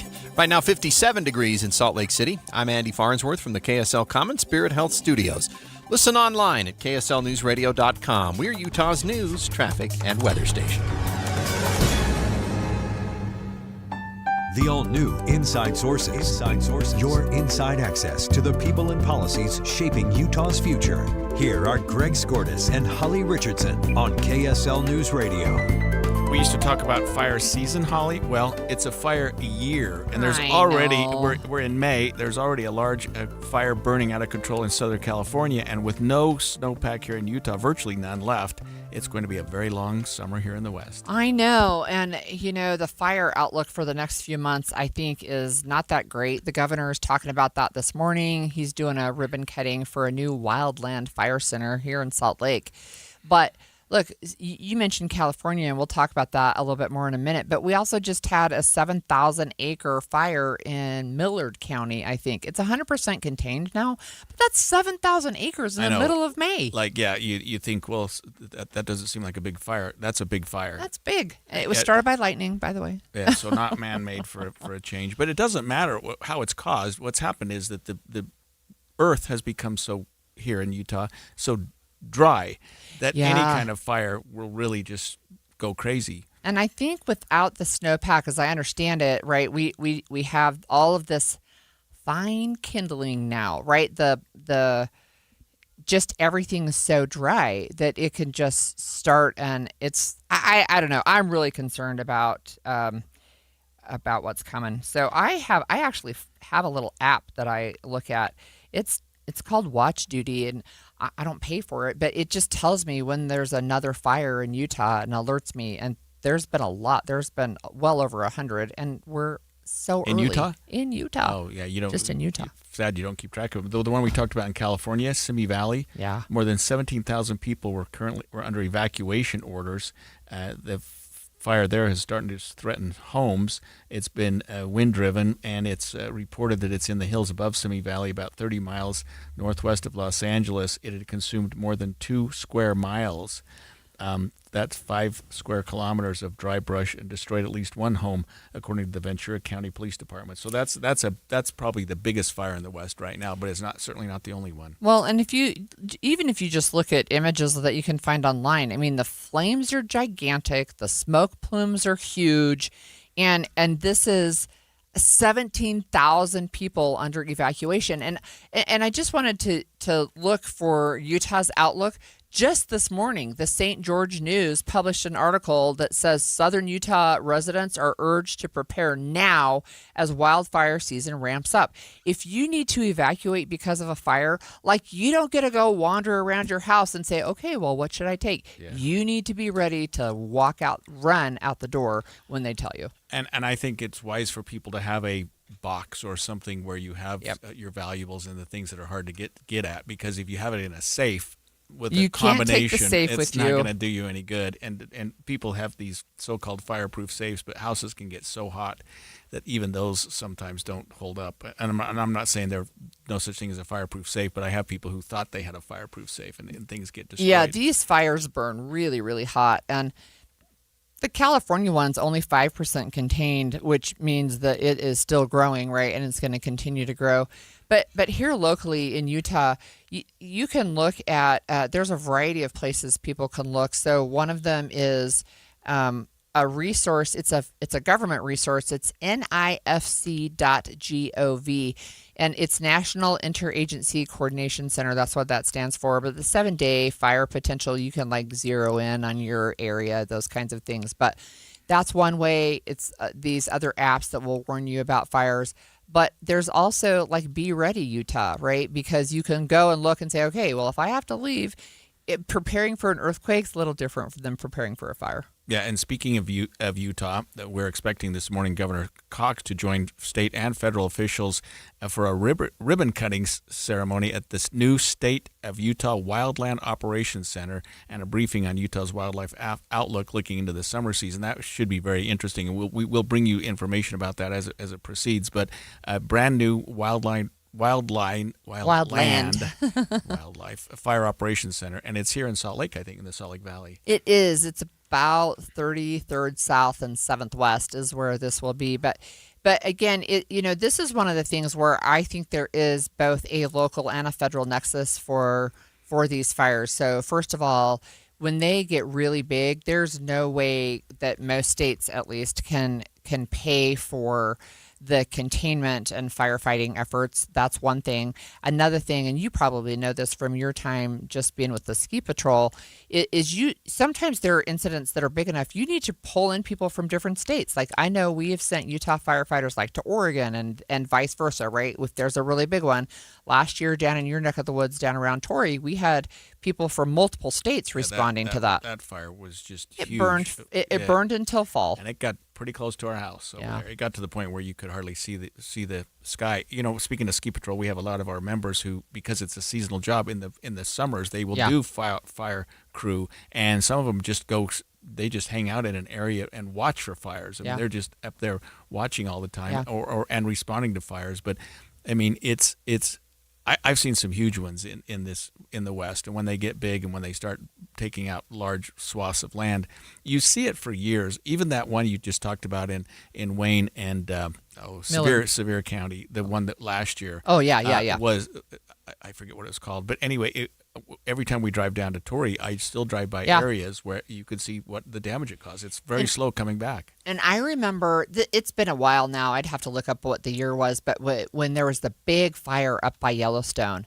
And then we have visited off and on over the last couple of decades, and you can still see, right? You can still see where it was. In fact, when we were living in Utah County, but we were living in Alpine, and now we're in Pleasant Grove. But there was a wildfire in American Fork Canyon, came up over the top of the canyon and down the other side towards the houses. It never got to the houses, but I sat on my front porch and watched this wildfire. You can still see where it burned when you go up the canyon. And there are more and more developments in closer Park and City closer. area, in Eden area where we live, where people are getting their houses built up in the weeds and up in the trees and up in the areas that are going to make them more vulnerable to wildfires. And some areas you can't even buy insurance because you're in such a high risk area. So this is I'm going back to the St. George News article, and they're talking specifically to their readers about the drought. But drought can impact drinking water supply, right? So that isn't something that I even thought about, but they're saying that when the wildfire hits in drought-stricken areas, watersheds then and reservoirs can be impacted by ash or debris flows. Water treatment facilities can be shut down. I mean, they're really saying, look, we have to be prepared. And if you are living in an area where you're at higher risk for these wildfires to come into your backyard, right? There's lots of things that people can do to mitigate that risk. Speaking of prepared, what's the app that you were looking at earlier that gave you information It's called Watch Duty.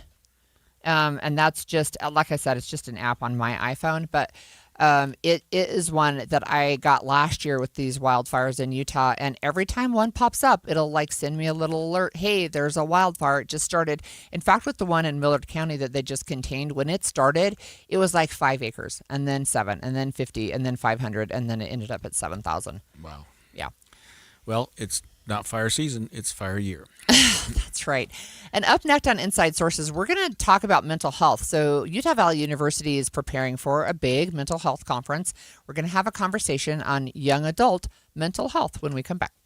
Usually when something sounds way too good to be true, it is. Imagine someone saying you can cut your mobile bill in half. Sounds like a fantasy, but with Xfinity Mobile, it's the real deal. Because when you have Xfinity Internet, you can cut your mobile bill in half, plus try Xfinity Mobile free for a year. No commitment. That's a lot of streaming, sharing, scrolling, whatever else you can do with your phone, all for half the price and none of the commitment. That means you'll save big over Verizon, AT&T, and T-Mobile. Wild. Now all you have to do is think about how you'll spend all that extra money. Call 1-800-XFINITY, go to XfinityMobile.com, or visit your local Xfinity store to switch today. Xfinity. Imagine that. Restrictions apply. Savings compare one line of Xfinity Mobile Select to comparable plans from T-Mobile, Verizon, and AT&T as of 3/24/26. Taxes, fees extra. $30 monthly discount limited to new mobile customers only after 12 months. Regular rates apply. Go to XfinityMobile.com.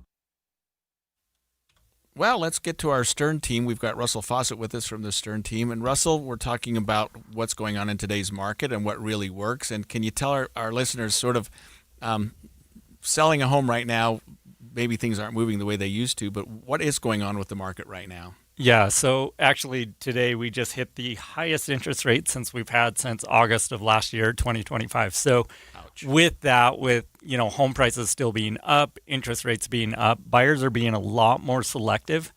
And so when we take it home to market, we actually have to have an actual launch. We want to meet with you and say, what do we need to do to your home in order to make sure we appeal to the buyers, because the buyers are going to be a lot more selective with prices where they're at today.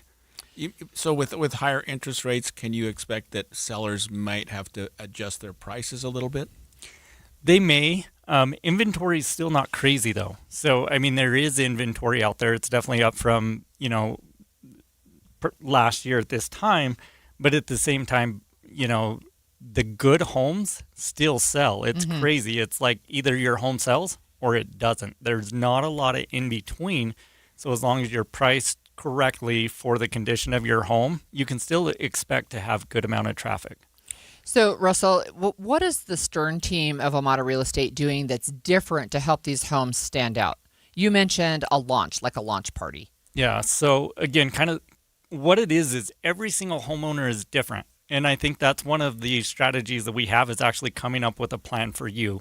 So before we would come in and it's like, hey, here's the Stern team strategic marketing plan, and this is our go-to-market. Now we really have to look at your home and say exactly what are we going to do, and then we still bring in some of those things, like we make sure you're featured on Zillow, on Realtor.com, on KSL. We're actually doing social media outreach, because a lot of the times we're trying to find that buyer that may not even be actively in the market, but if your home shows well, we try to bring in that emotion to attract a buyer that maybe isn't even thinking about moving right now. All right, that was Russell Fawcett from the Stern team. Stick around. We're going to have you back. I move mountains for a living. Literally. That means I don't carry hand lotion, and when it comes to serious heartburn, I don't mess around with anything but Rolaids. Rolaids' dual-active formula has calcium carbonate and magnesium hydroxide that relieves heartburn fast. Yeah, you heard right. 2 actives for that powerful relief. And the best part? The roll fits right here in my pocket, so I can get back to moving mountains. Rolate spells powerful relief. Read each label. Use as directed. Keep out of reach of children. If you're struggling to hear conversations, TV, or the people you love, now there's an easier, more affordable solution without spending thousands. Audion Hearing makes high-quality, rechargeable hearing aids starting at just $98 with free shipping and dedicated one-on-one support in the comfort of your own home. No doctor's offices, no pressure. Clearer hearing delivered right to your door. Join over 1 million happy customers hearing life more clearly. Visit audionhearing.com. That's AUDIEN hearing.com. Common Spirit Health. Hospitals, clinics, and caregivers all connected to advance healthcare in Colorado, Kansas, and Utah. Healthcare with human kindness is here. Hello, human kindness. Everything to my back is dark. High in the alpine wilderness. Really ugly clouds coming over from the north. A place The ridgeline is imposing, the escarpments, the drops. where survival, It's dark now. I have nothing. is never certain. This is not good. My name's Dave Cawley, and I'm the host of a podcast called Uinta Triangle. It's about the disappearance of an Australian hiker named Eric. Our conclusion, and that of the sheriff, is that the mountains have decided to keep him. Come retrace Eric's footprints with me. You have done this walk too, but this is your backyard. Did he really make a wrong turn, or did he decide that he was done? He is not the first or last person to vanish in this remote region. It was haunting to see the photos. I mean, really. Find and follow the podcast series Uinta Triangle. That's Uinta, spelled U-I-N-T-A, Triangle, wherever you get your podcasts. All episodes out now. Inside Sources. Inside Sources. As we get closer to the end of May, which is Mental Health Awareness Month, we're still continuing to take a closer look at our emotional and mental well-being. And down at Utah Valley University, they're preparing for a huge conference on mental health. So we want to take this opportunity to talk about the mental health challenges and resources for young adults. It seems like there's a lot going on all the time at Utah Valley University. Yeah, they're very active in the community for sure. And this is something that I've been aware of for a little while. They have been doing this for a number of years. But we have joining us Dr. Candida Johnson. She's the Assistant Dean of the College of Humanities and Social Sciences. Thanks for joining us, Dr. Johnson. Oh, thank you so much. I'm so glad to be here. And I am right in calling you doctor, right? You've defended your dissertation, right? I did. I defended it last week, and it is now official. So Congratulations. I get to sleep again. Thank you. Thank you. That's Okay. a big step. I wanted to ask you just a couple of questions. I do want to get to the conference, but I first wanted to just ask, my question is really about being a parent of young adults who maybe struggle with mental health, but they're not living in my house anymore. What kind of resources should I expect maybe as a little bit older adult? So from the conference, right, if you're coming to this, we have so many resources. You're able to meet with professionals in the community that are going to provide you practical tools for understanding young adults' mental health, how to communicate effectively with these children, the college-age kids even. You have all of these resources. We have a resource fair that's there too, so you can connect with these providers to be able to access a lot of resources throughout our community. Dr. Johnson, can you tell our listeners about this conference that we introduced here at the beginning of this segment, when it is, where it is, and who's invited? Absolutely. So the conference, we started this conference just over 13 years ago, and we just recently moved it to June. And this is a 2-day conference, and it's bringing people together to learn, to connect, and better support mental health in our communities. This is happening June 11th and 12th. It's open to anybody that would like to come. We have lots of different breakout sessions that will be going on. The topics will be suicide prevention, interpersonal violence, anxiety, depression, and addiction. And these are all issues that affect so many people right now. So it's open to the public. You can come, you have to buy a ticket and come join us for so many great sessions. So, Dr. Johnson, can you tell us about your keynote speaker, Dr. Zach? So, yeah, Dr. Zach, he is a distinguished university professor at Claremont Graduate University, and his research spans the Pentagon, Fortune 50 companies, and global field work. He is a frequent TED Talk speaker and media expert that's on Good Morning America, Dr. Phil, ABC News, and he is really going to talk to us about the immersion neuroscience. So he is neuroscientist, and his thesis is on the source of happiness. So we're looking forward to hearing from him. Dr. Johnson, just in relation to my own career as an attorney outside of working here at KSL, I deal with a lot of parents of young adults who have kids who are struggling with all kinds of issues, from mental health issues to depression to anxiety. Is this a conference where those parents could benefit by attending and learning things specific to their young adult children? Absolutely. Our young adults are facing so much pressure from social media comparison, academic and career uncertainty, financial stress, loneliness, and disconnection.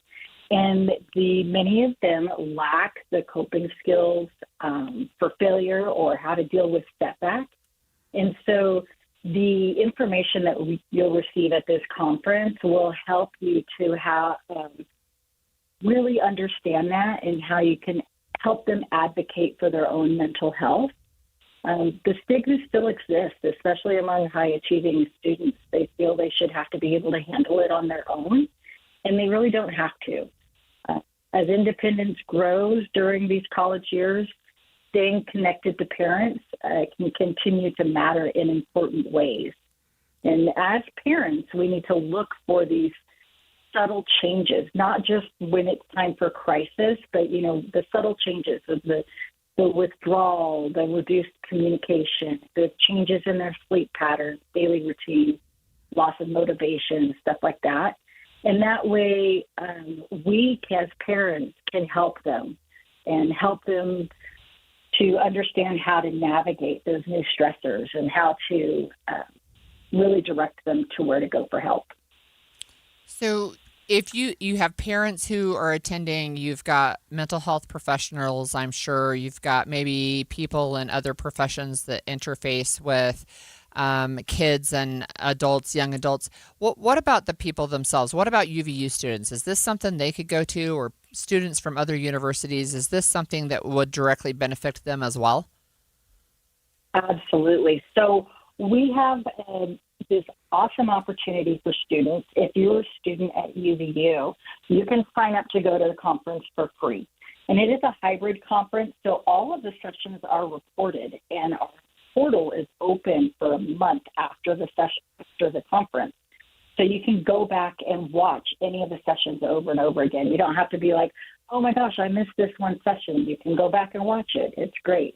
So we do have opportunities for students. If they're an active student, current active student, they can sign up for free. I guess since you just got your doctorate, maybe you can answer this for me. But how has the state of science in dealing with and treating with young adults with mental health disorders changed over the last 20 or 30 years? And is it getting better and better? It is getting better. There's a lot of different resources that are available, not only through higher education, but just in our community. And I think it's really important that we understand that the stigma is being lifted, right? People are not as afraid to talk about, hey, I'm having an issue, and really addressing that. And just knowing as adults, right, just knowing what the warning signs are, that we can help them navigate through this and even help our friends, right? It's not just young adults or school age, it's everybody. And we can help them navigate. And there's a lot of different resources out there, and that's one of the reasons why we do this, is to provide resources to the community. So, to make those connections. Yeah. Dr. Johnson, I'm scrolling through some of the speakers, some of the sessions, and I'm seeing things like we've talked about on our show a lot. This is your brain on phones, compulsive screen use and the path to cognitive recovery, or managing digital drift, right? We've talked about that so Good stuff, much. right. Postpartum mood disorders, we've talked about that. Trauma-informed and trauma-focused therapies and supervision. These are all like really interesting and really timely, it feels like. Yes, and we have such a great lineup this year. I'm so excited to welcome all of these individuals to campus and to just learn from their expertise. This is what they focus on, and to be able to share that information with us it's phenomenal. And how can our listeners find out more about the conference if they want to attend? Where is there a website, or is there information available online that people can learn about it? Absolutely. It is a long website, but it's at uvu.edu/CHSS, which stands for the College of Humanities and Social Sciences. So uvu.edu/CHSS/mental-health. And it has our entire lineup. You can buy tickets. You can see who all is there. And you can come in person or watch online or do both, whatever you want to. All right, we'll try to get that posted somewhere on KSL's website so people can find it. No, it's really long. Very, very helpful. No, Thank you so much. Thank you so much. All right, coming up on Inside Sources, we're going to continue our special coverage this week on water safety. We're going to go in-depth on the dangers, issues, and warning signs of algal blooms. Stay with us. 10:30 at KSL News Radio. I'm Andy Farnsworth. KSL's top story this hour: the Osmond family is looking to reshape the mouth of Provo Canyon by building a concert venue. The family's planning to build an amphitheater across from Canyon View Park, along with hotel villas and restaurants. David Osmond says they also plan to restore more than 100 acres of land, better connect 20 miles of trails, and work to preserve fly fishing and recreation in the canyon. Garfield County is moving forward with a chip and seal road project inside the Grand Staircase Escalante National Monument. The project will impact the first 10 miles of Hole in the Rock Road, which is a popular backcountry route. The hope is to improve travel and make upkeep easier. Several environmental groups have opposed the project and tried to stop it in the courts. Our top national story this hour from ABC News. We're learning more about the two teenagers who police say carried out an attack against the Islamic Center in San Diego. Sources say last year, police in nearby Chula Vista made contact with Caleb Vasquez. At the time, he was still a juvenile, and someone who knew him raised concerns he was interested in extremist ideology and mass casualty attacks. An officer reviewed Vasquez's social media accounts, allegedly finding neo-Nazi rhetoric, but sources say the concerns did not rise to the level of an arrest, and it's unclear whether there was any follow-up. ABC's Trevor Alt reporting. Your money at this moment: the Dow is up 468 points to 49,832. Coming up, cloudy with a small chance of rain tomorrow. KSL weather's next. KSL News Time, 10:31. Mornings are for recharging. And they're for starting your day right. We volunteer to join you in the car. Get news and weather at 102.7 FM during the most important part of your day. Andy and Amanda, each morning between 5 and 9 on KSL News Radio.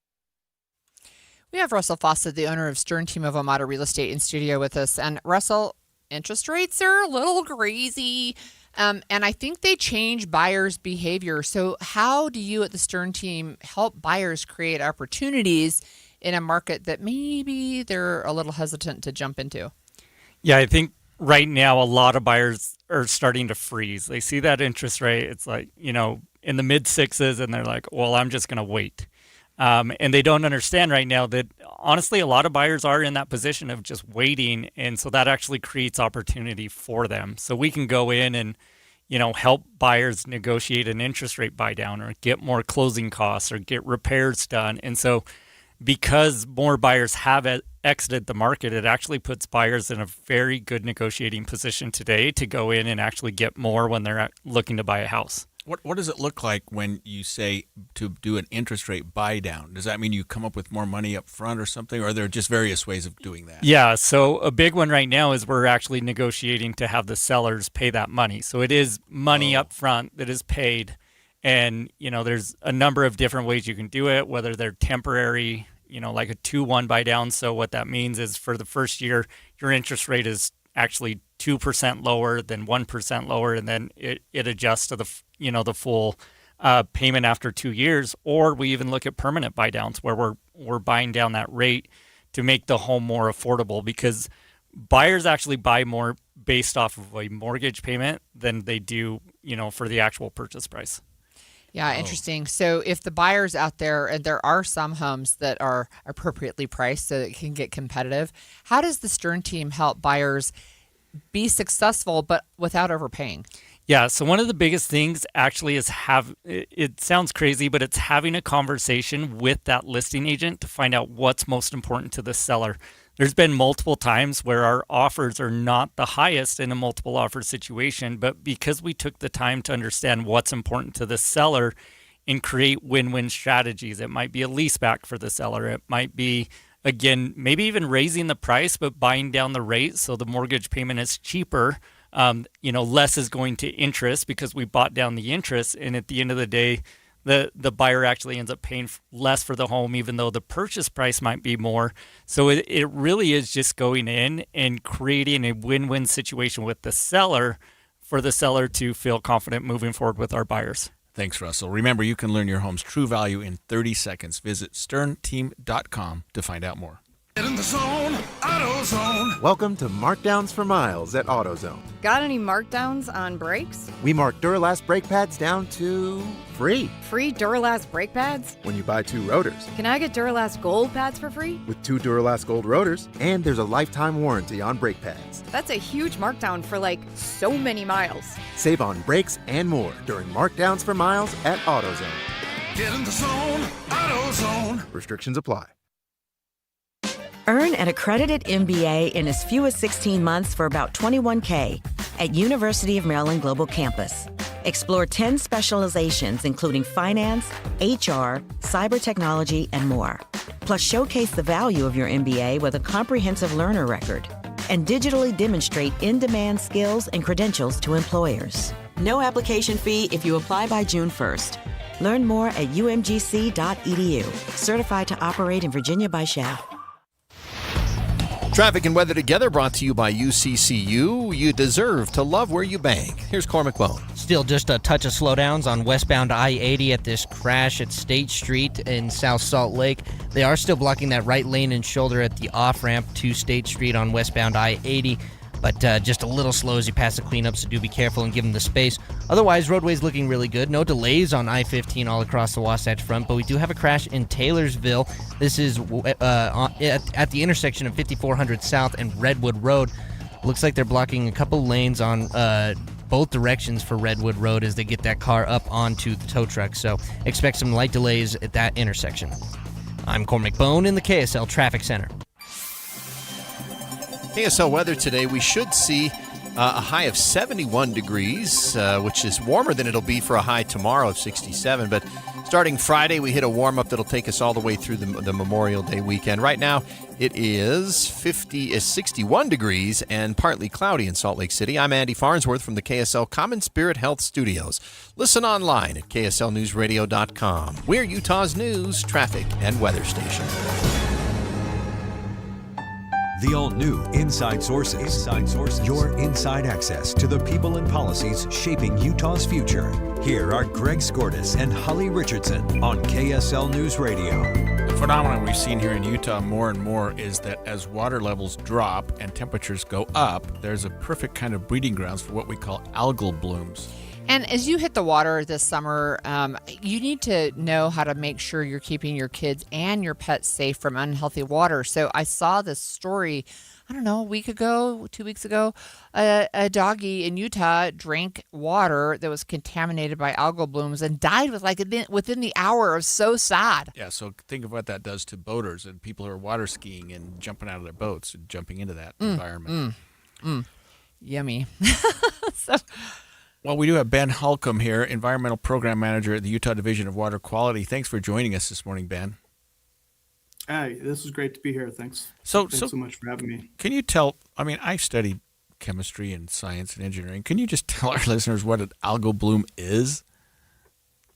Yeah, this is where, I don't know where the term started, but mostly these are cyanobacteria. So these are actually a bacteria, and back in the day, we kind of lumped all these floating organisms together as algae, but really they are a cyanobacteria, and they can start blooming just like bacteria do. They can grow just really quickly and out of control when the conditions are right. So can you tell me, like a bloom, when I hear that word, I think of flower, but we're not really talking something that's flowery, are we?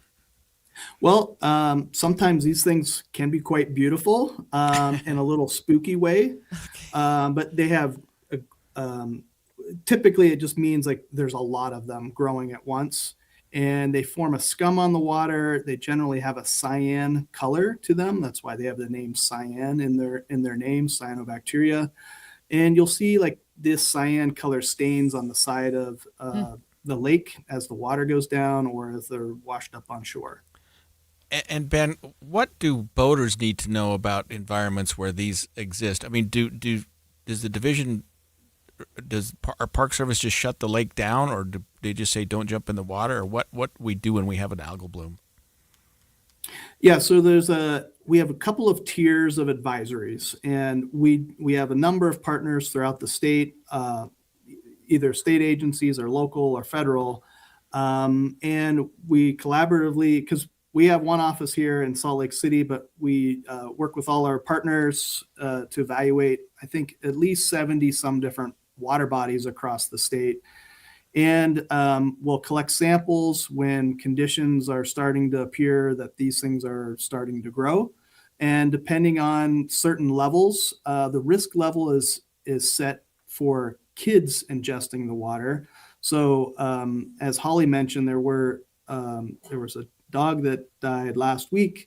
So dogs can be more sensitive than people in certain circumstances, and adults might be a little bit more tolerant of some things, but kids are the level that we base this on. And when those levels are hit, then we'll update our website. We'll put some signage out there if there isn't already signage. And we're just communicating that depending on the level of either the cell concentration in the water or the toxin concentration in the water, that will come with some recommendations to either not go swimming or not go boating. And generally, a lot of our recommendations fall in that area where boating is generally still safe, but swimming, you might want to avoid recreational activities where you're likely to be ingesting water, even if it's totally accidental.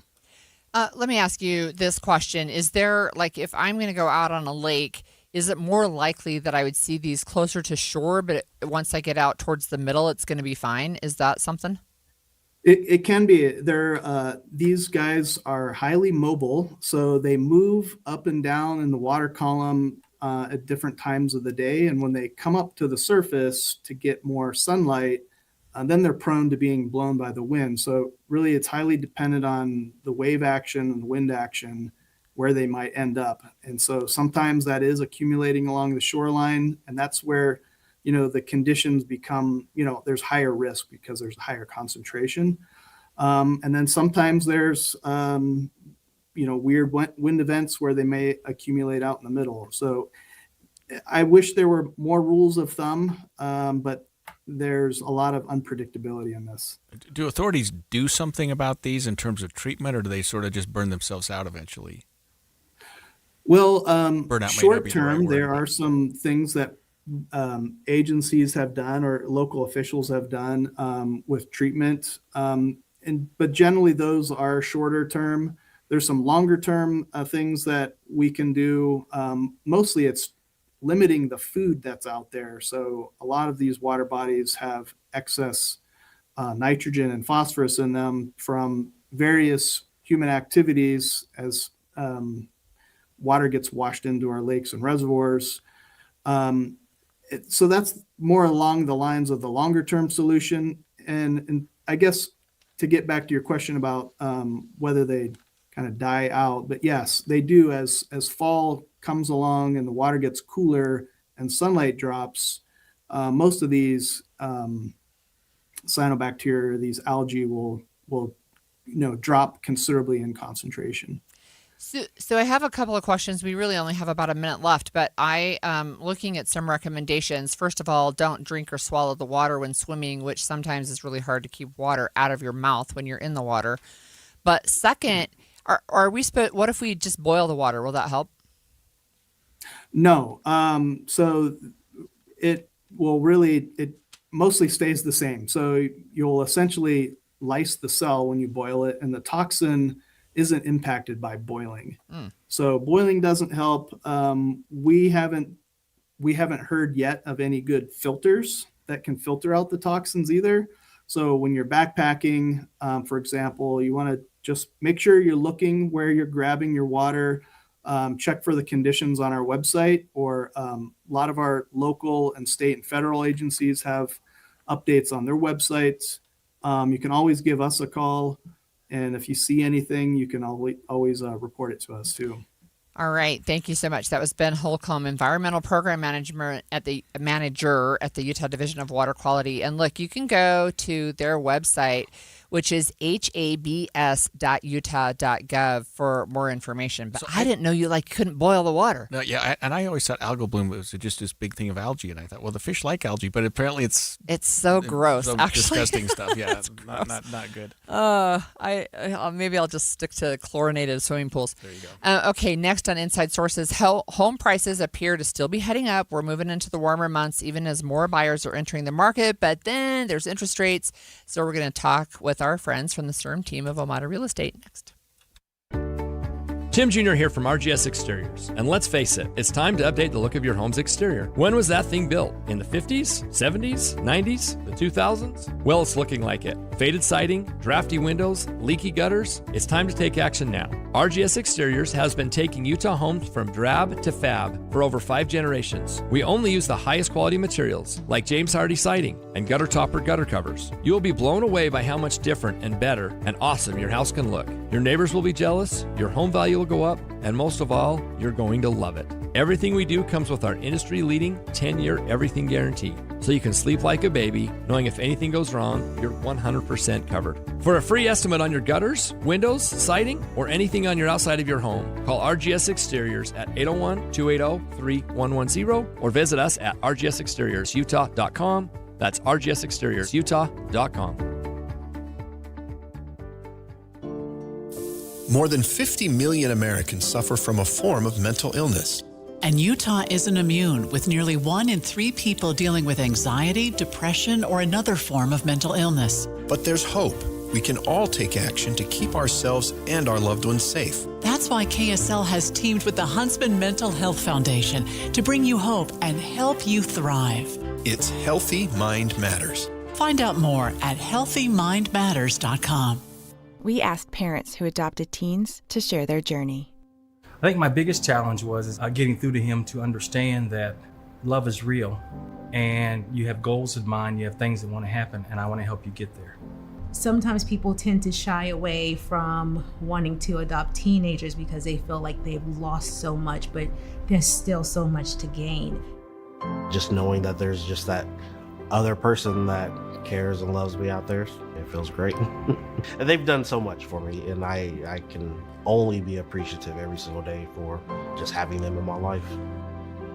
I think it's been the best decision because I gained a son, and he's the best son ever. If I was down and out, he'd be there. Learn about adopting a teen from foster care. You can't imagine the reward. Visit adoptuskids.org to learn more. A message brought to you by Adopt US Kids, the U.S. Department of Health and Human Services, and the Ad Council. Okay, we're still in studio. We have Russell Fawcett with us, owner of the STRM team of Omada Real Estate. And Russell, I see that you were just voted best real estate team in Salt Lake City, and Omada, that was the STRM team. Omada was voted best real estate brokerage in Salt Lake City.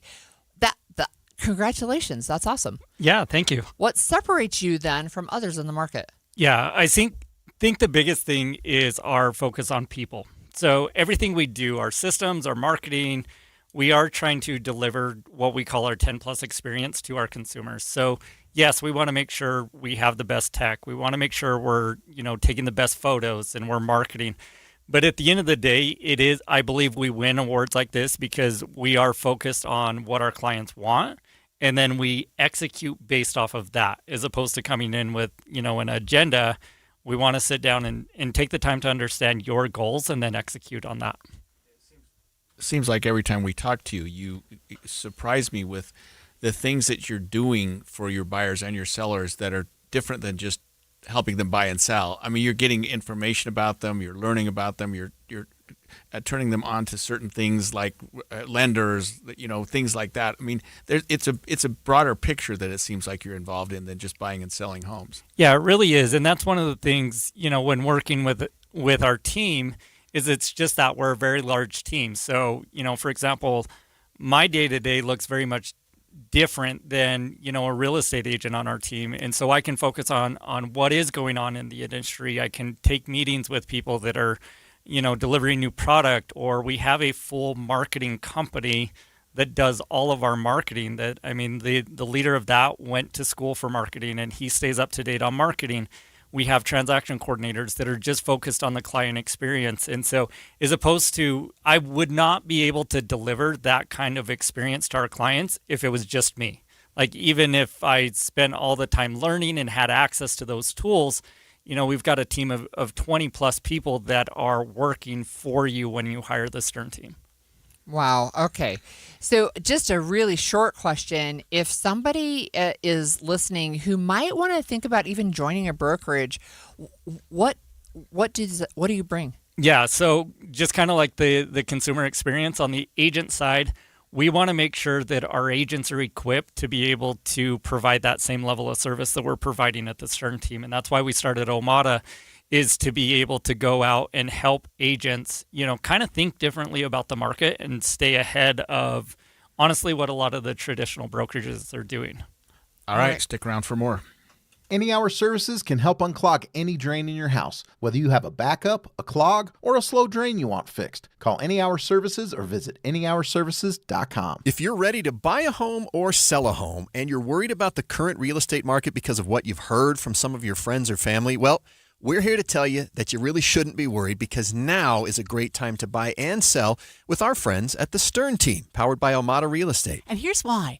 Buyers have more options due to increased inventory, which gives them the power to negotiate for repairs, interest rate buy downs, and closing cost assistance. While at the same time, sellers are still getting top dollar for their homes, with home values that are higher today than ever before. So whether you're looking to buy or sell, the current real estate market presents a win-win opportunity for both buyers and sellers. But you still do want to make sure that you're working with a team of real estate experts you can trust that can get you some great results. And that's our friends at the Stern team, powered by Omada Real Estate. They have helped thousands of Salt Lake City homeowners, and they're ready to help you. To get started, just go to thesternteam.com. That's thesternteam.com, or Google the Stern Team. The new Inside Sources. Well, home prices are getting higher, and with the seasonal changes right now, buyers appear to be coming to the market. And I have seen headlines saying that the housing market's sluggish, and people are really antsy, but we're going to get some deeper perspective with our friends at the Stern team. So Russell Fawcett, owner of the Stern team of Omada Real Estate, is the market sluggish?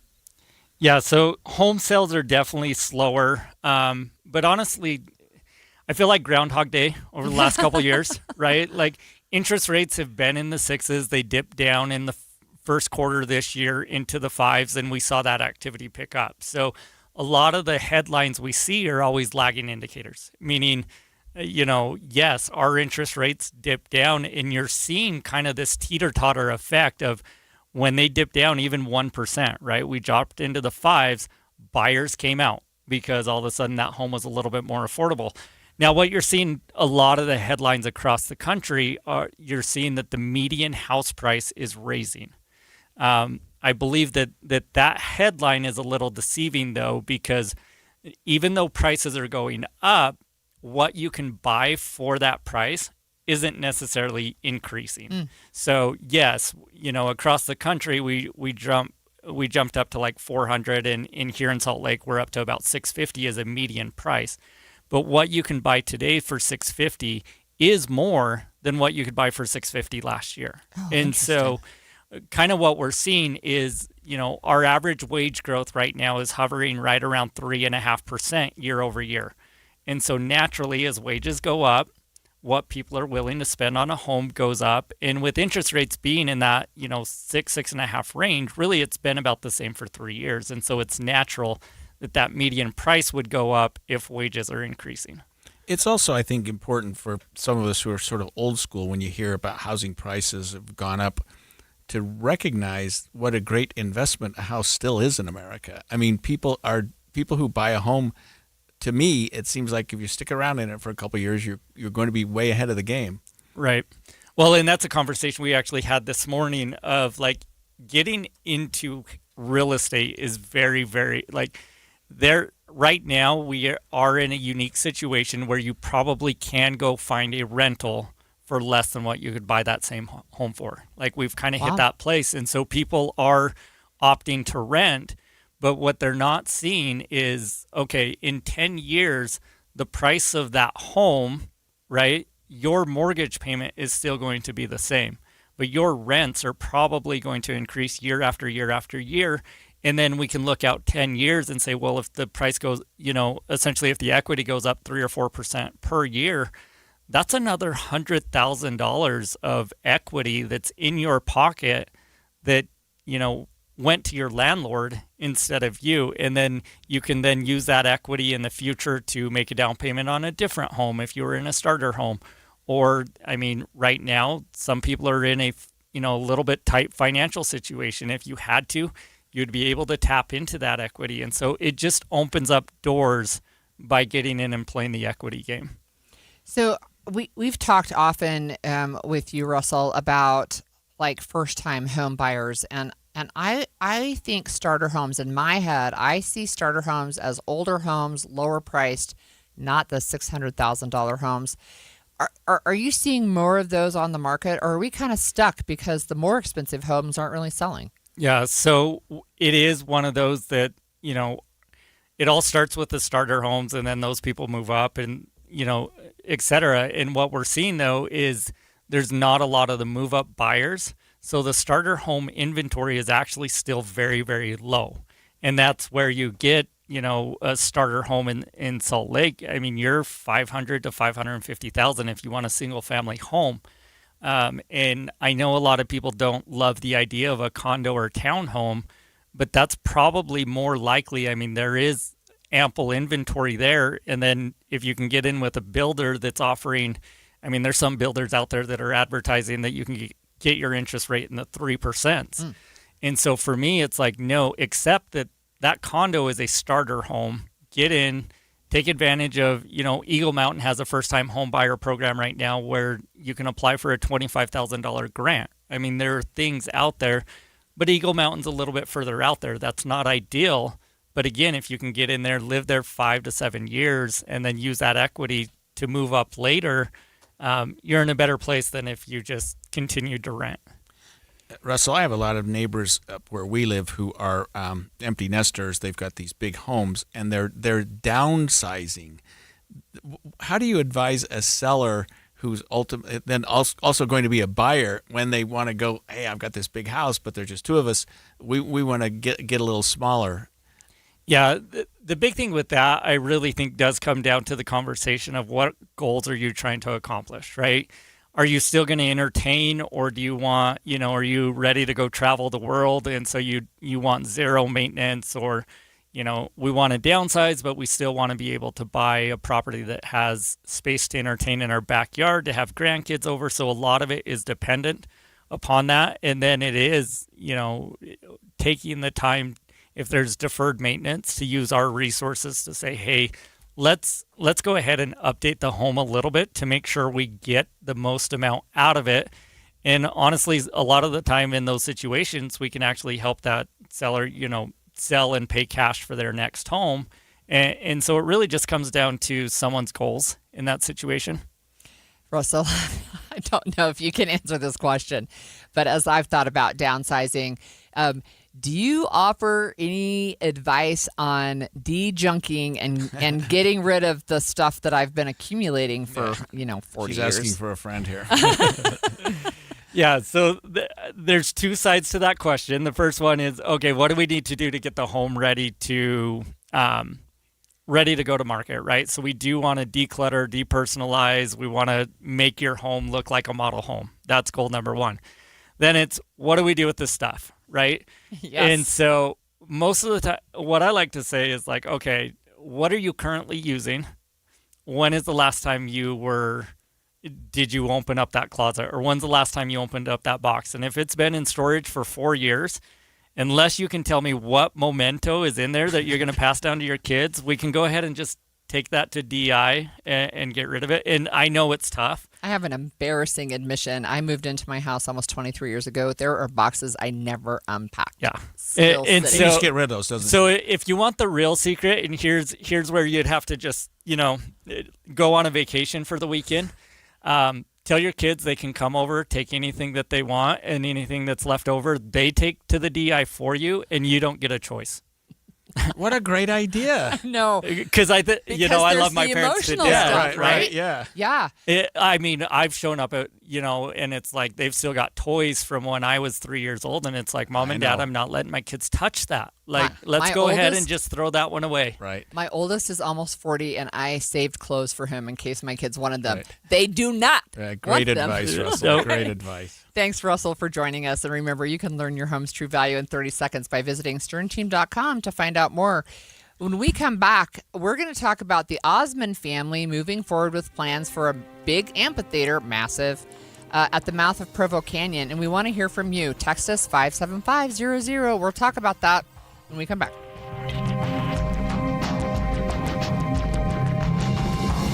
KSL FM Midvale. KSL Salt Lake City. From the KSL Common Spirit Health Studios, this is KSL News Radio. Utah's news, traffic, and weather station.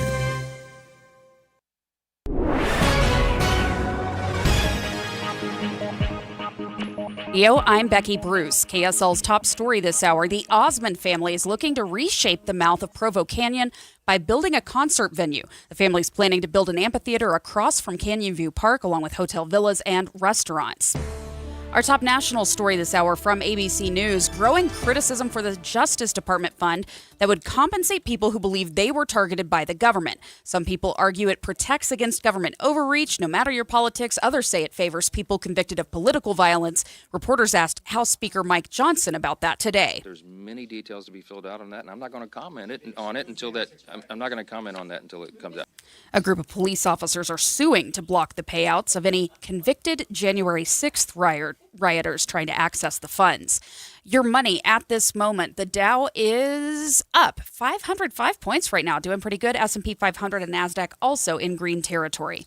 An amateur treasure hunter made a discovery in North Texas he won't soon forget. In waist-deep water at a Dallas area lake, Mike Reiter broke out his metal detector. Big signal in the water. He pulled up a metal pipe capped on each end. It's 100% a pipe bomb. Startled doesn't begin to describe the feeling. Top 3 scariest moments in my life. Reiter called 911 and the bomb squad was brought in to safely detonate the device. You felt the concussion through your whole body, just boom! Police told Reiter that fishermen sometimes use explosives for an easy catch, extremely dangerous and completely illegal. For Mike Reiter, it took me hours just to stop shaking afterwards. Jim Ryan, ABC News, Dallas. Coming up on KSL News Radio, a storm on the horizon before it warms back up. KSL weather is next. KSL News Time, 11:01.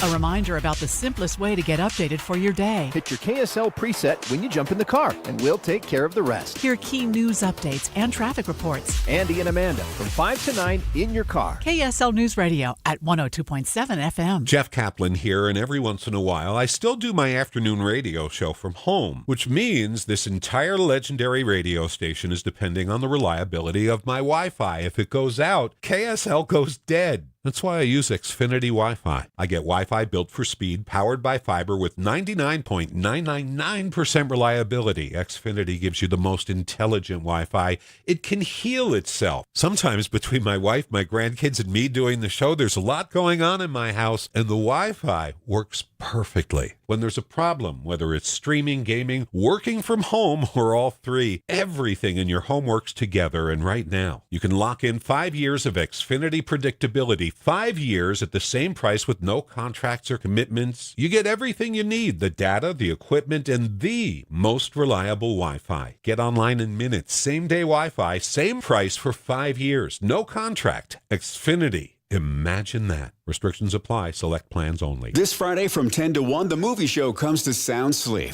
But first, take time to learn about a better night's rest.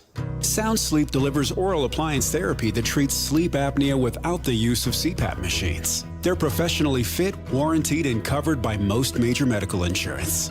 End the days of a poor night's sleep. With offices from Clearfield to St. George, Sound Sleep will help. Call Sound Sleep at 801-716-8672 today. Tonight on KSL. Sometimes you find yourself on the wrong side of someone's bad intentions. Hey, why'd you steal my package? Why'd you steal it? Sometimes the court orders them to pay you back. The total damages was $109,000. How often are victims actually made whole? At the end of the day, she paid $20,000. A decade later, I'm going to let you know how much restitution I got and what it takes to get it. Why'd you steal my package? Pay back. Tonight at 10. Traffic and weather together, brought to you by UCCU. You deserve to love where you bank. Here's Ricky Meese. Crews continue to work on clearing this crash westbound I-80 at 7th East. It is blocking a right lane as you take the ramp, but traffic is getting by with no delay. And then in Utah County, a crash blocking traffic southbound State Street at about 1860 South. That's an intersection in Provo, and it is blocking a right lane. The Good Feet store, supporting you with comfort no matter what the day brings. Find the location nearest you at goodfeet.com. Ricky Meese in the KSL Traffic Center. Tomorrow it's going to be a little cooler with a high of 67 and a chance for some thunderstorms. The rest of the week, it'll warm up through the 70s and 80s until it hits a high of 87 on your Memorial Day Monday. Right now, you've got partly cloudy skies, a pleasant 63 degrees. I'm Becky Bruce from the KSL Common Spirit Health Studios. Listen online at kslnewsradio.com. We're Utah's news, traffic, and weather station. The all-new Inside Sources. Inside Sources. Your inside access to the people and policies shaping Utah's future. Here are Greg Skordas and Holly Richardson on KSL News Radio. I think this sounds a little bit like the Tuacahn of northern Utah. The Osmond family says they want to build a world-class concert venue near the mouth of Provo Canyon. And this is apparently an old mining facility. I'm not sure exactly where it is. You helped me figure it out a little bit. It was just across Highway 189 from Canyon View Park, apparently. It's just barely as you start to go in up Provo Canyon. So you can come up Canyon Road, and then just as you're heading into the canyon, it's on, well, it would be the right-hand side, which is the east side. And one of the things that is interesting is like the plans for this thing are gorgeous. Like they look really, really beautiful that you would have this big amphitheater out there. Yeah, there's a story about it on KSL.com. We invite our listeners to look at it because there are some schematics and some diagrams that are just outstanding. I mean, it is a beautiful venue, and it would apparently hold in the winter 8,000, so the more indoor part of it, right? Indoor, yeah, and then 20,000 with the outdoor part of it in the summer. So it could host some very big events. Yeah, so it's a question that we asked our listeners to weigh in on, and we've also asked on our Facebook page. But if you want to weigh in on whether you like this idea or not, it's 57500. So you can text us, and we have several texters who have weighed in so far. I'll just share one. Yes, they should, but look at Garden of the Gods Arena for guidance. That would be in Colorado. But this is a common concern that I've seen on our Facebook comments. What about the traffic? Traffic congestion in protected territory, right? So, but the traffic there, I think that's a really valid concern, right? So they would add parking, but how are you going to get in and out of the venue? If you're coming from the Provo area, you're going to turn right into the venue, but then getting out, I mean, I can't see how they could do it without adding a new stoplight there. Or having the police there at every Or event some- or and stopping something. traffic. Yeah, because that's a fairly fast road. It connects Heber City to really Orem. If you look at the straight shot there into Utah County, it's a beautiful highway. I take it all the time. It's a wonderful place to take a motorcycle. I will say this. I'm looking at the rendering, right? And so this is just a drawing of the proposed amphitheater. It looks like they might have an overpass that would take you from parking so you could get across the highway without having to have a stoplight there. So maybe they would do that, right? Maybe they would do that. Yeah. Oh, yeah. That's interesting. It looks like more of a pedestrian overpass, but maybe it's maybe it's meant for vehicles. Overpass Anyway, so this is interesting. I think it's pretty. I think it's possible to say, look, this is going to be a great value add for Utah County. I'll say this. I mean, there's not a lot of venues, especially not one this size, where you can say, I want to go watch an outdoor concert, or I want to go, Sundance is there, by the way, but I want to go see a play, right? Or I want to go have this outdoor experience. So I'll say this. Adam Gardner on our Facebook page said, yes, absolutely, we should do this. He's a friend of our show. We love him. We love Adam. I was trying to think of what's outdoor theaters up there in Utah County or south of Salt Lake County, and Sundance, except for Sundance, and of course the football stadium at BYU, the LaVell Edwards Stadium. But there really isn't much. I mean, I've been to some concerts at UVU. There's an indoor amphitheater there that's pretty good sized, but nothing this big. It's an events arena, right? I mean, yeah. It's not an amphitheater that I would. I mean, I don't know. What's the difference? I don't know. Okay, so more comments. Mike Maurer, yes, famous Mike Maurer in political circles. He says, yes, turning the site of this gravel pit into an outdoor theater will be awesome. It comes on the heels of the data centers, of course, and so you think about water, but I don't see this as something that's going to be taking a lot of water away. I mean, obviously, they're going to have restrooms and things like that, but it's not going to be like, some big source of water displacement or power displacement or something like that. Right. And we've got several other texters. I think it would be awesome, and that they love that the Osmonds are giving back to the community. Hopefully it could bring in some good events. It's not just the Osmonds that would perform there, of course. This would be open to the community. Laura on Facebook says it's a fabulous idea. Angie says if he wants to redevelop a mining area, maybe that would be nice. But if it's just going to be developed as a giant resort, then maybe not. Yeah. Well, it's a theater. It's a big theater. I don't know that it's as much a resort as something that you can go and watch a concert. And this would be something that would, I think, based on its location between Utah and Salt Lake counties, I mean, it's going to bring a lot of people in.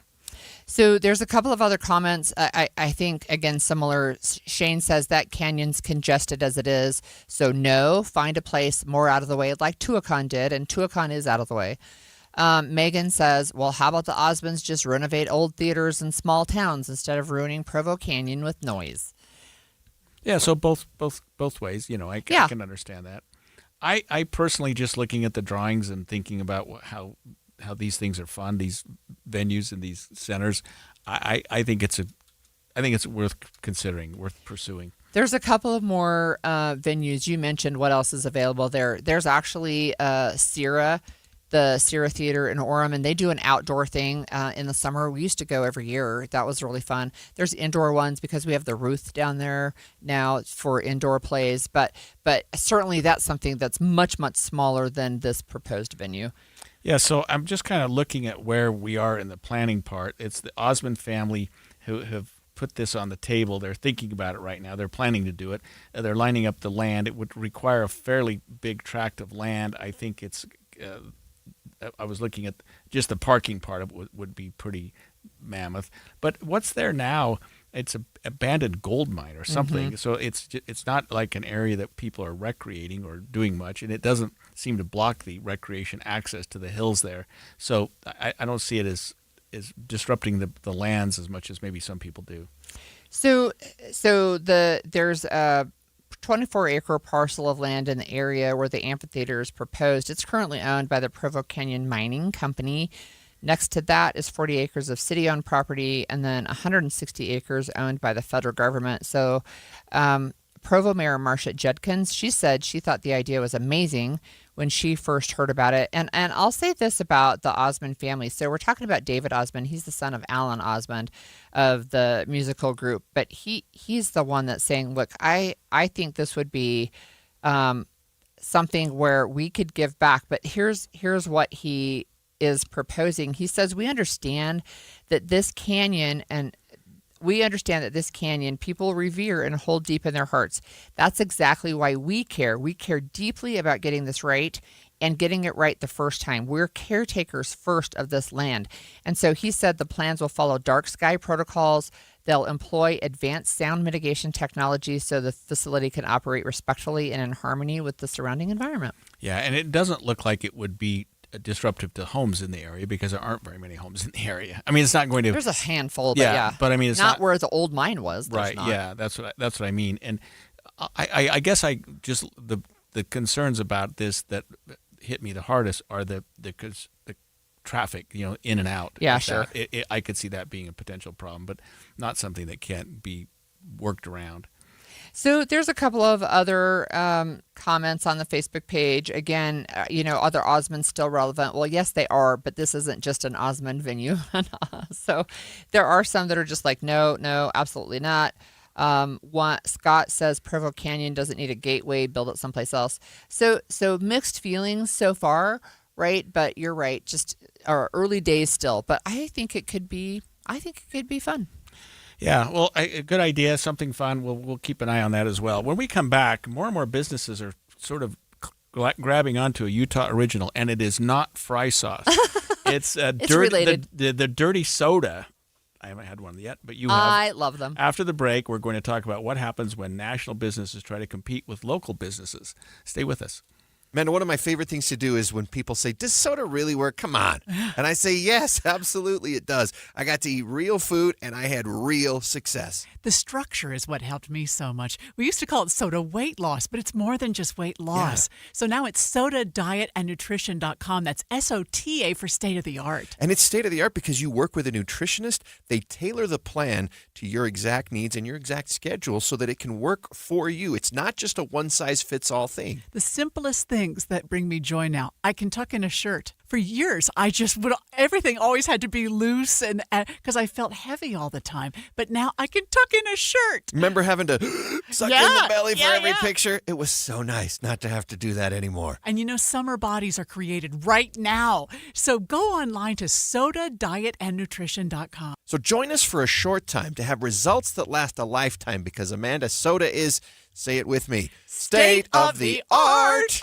This is Nate Orchard from Advanced Window Products. When you live in Utah, your windows do a lot more than let the light in. They protect your home from freezing winters, blazing summers, and everything in between. That's why Advanced Window Products builds every window for your local climate. No middleman, no out-of-state delays, just factory direct quality, custom made for your home. Imagine a quieter home, a warmer home, a cooler home. Our high-efficiency vinyl windows are engineered to lower your energy bills and boost your comfort all year round. And installation is done by our own certified in-house crews, never subcontractors. That's why Utah homeowners give us 5-star reviews. Right now, take advantage of our anniversary sale. For a limited time, get $2,500 off when you buy 10 or more windows. Call 801-850-9100. That's 801-850-9100. For 40 years, Advanced Window Products has been the name Utah trusts for custom replacement windows and sliding glass doors. Advanced Window Products, built here, installed here, trusted here. Call 801-850-9100 for that $2,500 off or visit us at advancedwindows.com to schedule your free in-home estimate. Support comes from Amazon Business. Free your team from time-consuming procurement tasks. Discover smart business buying where unmatched selection meets AI-driven tools to simplify complex processes so you can focus on what matters most. Learn more at amazonbusiness.com.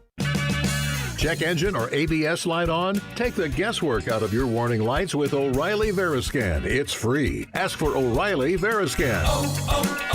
O'Reilly Auto Parts.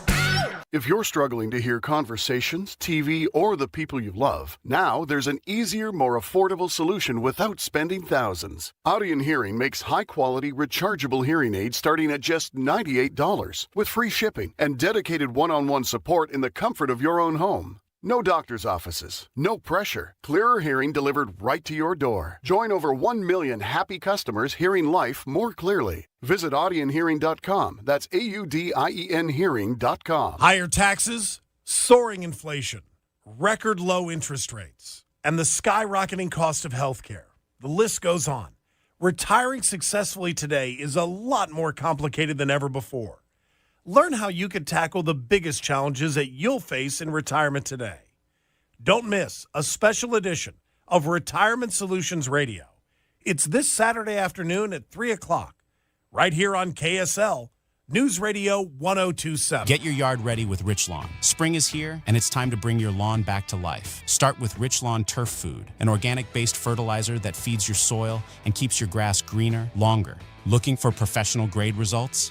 Organic 100 delivers the nutrients your lawn needs to thrive. And for the finishing touches, Rich Lawn has you covered with Iron Rich for yellowing lawns, Easy Green Grass Seed, and Grow Rich Garden Fertilizer. Put in the work, trust Rich Lawn, and enjoy a yard you'll be proud of. Available at Home Depot and independent garden centers. Stolen Voices of Dole Valley, a gripping new 9-part investigative podcast about a serial killer you've probably never heard of, Warren Forrest, a sadistic predator who prowled the Pacific Northwest in the early 70s. He hid behind the deeds of Ted Bundy, and he's only been convicted of 2 murders, but is suspected of many more. Since the release of Stolen Voices of Dole Valley, a witness identified in the podcast could lead investigators to the remains of Jamie Grissom. He ran into the woods. He said he stumbled. As he fell down, he looks up and sees the body of a young woman. And now the FBI is testing forensic evidence that had been collecting dust for decades. This cold case is now red hot. Binge the entire season of Stolen Voices of Dole Valley right now, wherever you get your podcasts. And make sure to hit that subscribe button so you don't miss out on the latest breaking news. Over the years, you've brought opioids into your home. They helped when you were in pain, and you held on to them just in case. But holding on to opioids puts your family at risk. Learn more at www.fda.gov/drug disposal. Inside Sources. Well, those of you that love your dirty sodas might be glad to know that you're about to have more choices. The style of drink that got its start here in Utah now has national chains moving into the same world. In case you didn't know, a dirty soda is a non-alcoholic creation using soda, creamer, flavored syrups, even fresh fruit. But you've got national chains like McDonald's starting to offer these drinks. So I have this question. Are they doing the original companies dirty? That's bad. I mean, come on. Look, Utah, I think Utah originated fry sauce, and then some of the big companies tried to jump in on it. And so now we have national food chains who are selling these dirty sodas. And is that going to turn this into a dirty soda war? Yeah, I don't know. It seems like the dirty soda places, I don't know. I've never been to one, but they're dedicated dirty. I mean, you don't go there and buy a taco and a dirty soda. Yes, that's correct. You can sometimes get cookies or pretzels, I think, pretzel bites. But yeah, I mean, I think that's fair. That's one of the things that's interesting too, right, is I've seen these companies. In fact, in my neighborhood, I do go to a dirty soda place. It happens to be Swig. I go there regularly. Right across the parking lot is Taco Bell. They've started offering a variety of dirty sodas too. Really? So Yes. For those of us who don't know what a dirty soda is, can you just describe it and how it's different than Algal Bloom? You know, wouldn't it be funny if they had one called that? Yeah, called the Algal Bloom. Yeah, big green thing. Gross. Okay, so basically you have all of these different flavors of soda, right? And then you can add stuff to it. That's the dirty part. And I think the dirty came from alcoholic drinks, which I don't consume, but this is to say we're going to add these different things. So I'll give you a current favorite of mine right now. It's offered at a specific location. It happens to be Swig. And it's called the Mojito Mama. And what it has is this has a lemonade base, not a soda base. And then it has a mojito mix, which has lime and mint, and then it has fresh lime, and then it has like coconut cream. I think it's delicious. I think it sounds like a daiquiri. But anyway, which is the... I like virgin daiquiris. Yeah, there you go. So they sound interesting. But so, I mean, national food chains must appreciate their popularity and their growing popularity. And the fact that, like fry sauce, people try it and go, hey, oh, yeah, we ought to get this on our menu. Yeah, I think so, right? And so you've got like, I've also gone to So Delicious. They had several, and they had one that was something like Your Third Wife or something like. I can't remember what they were called at the beginning, but really clever ideas, right? So, is this like they were there first in the space, which always gives people an advantage, but it can also give them a disadvantage, right? So they had to like work out all the bugs, and I know that these chains, some of these chains at least, are like really spreading. Some of them are not as much, but now you've got all these big guys jumping in. So I would say this, though, if you're a McDonald's or whatever, Burger King, and you're going to have dirty sodas, it seems like, just from what I know about them, you've got to have a lot of equipment. I mean, you can't just have you have to have extra stuff for sure. Mm-hmm. Yeah, because they're not, there's multiple varieties. I mean, it seems like you'd have to have a big system set up in your store so you can make the different varieties of them. Hey, by the way, dumb question. Can you like make up your own dirty soda? Oh, yeah. Yeah, you can. You can always ad-lib and do whatever you want. So I have a couple of go-tos, and some of my kids have a couple of go-tos, like where you take Dr. Pepper, and we use the Dr. Pepper Zero, the sugar-free version, but then you can add like peach, or you can add cherry, or my Jazzy likes one that is Sprite mixed with blue raspberry syrup, and they call it the Shark Attack, and then it has a little gummy shark with it. I mean, that's like her go-to. It's just mixing some flavors. So look, I've done it in my own home too. I'm not out to defeat anybody, but they're a lot like Italian sodas also. So if you've ever heard of those, that's basically soda water that you add cream and then flavoring to. So you can buy these syrups at stores, and I've got a large variety of them, but then you can make it, and it's really fun. So, yeah, it was brought to Utah apparently by Swig founder Nicole Tanner. I'm just looking at this. In 2010, she coined a new term, dirty soda. It started in St. George. It's grown all over the place in Utah. And it's like fizz, so delicious, thirst, twisted sugar, quench it.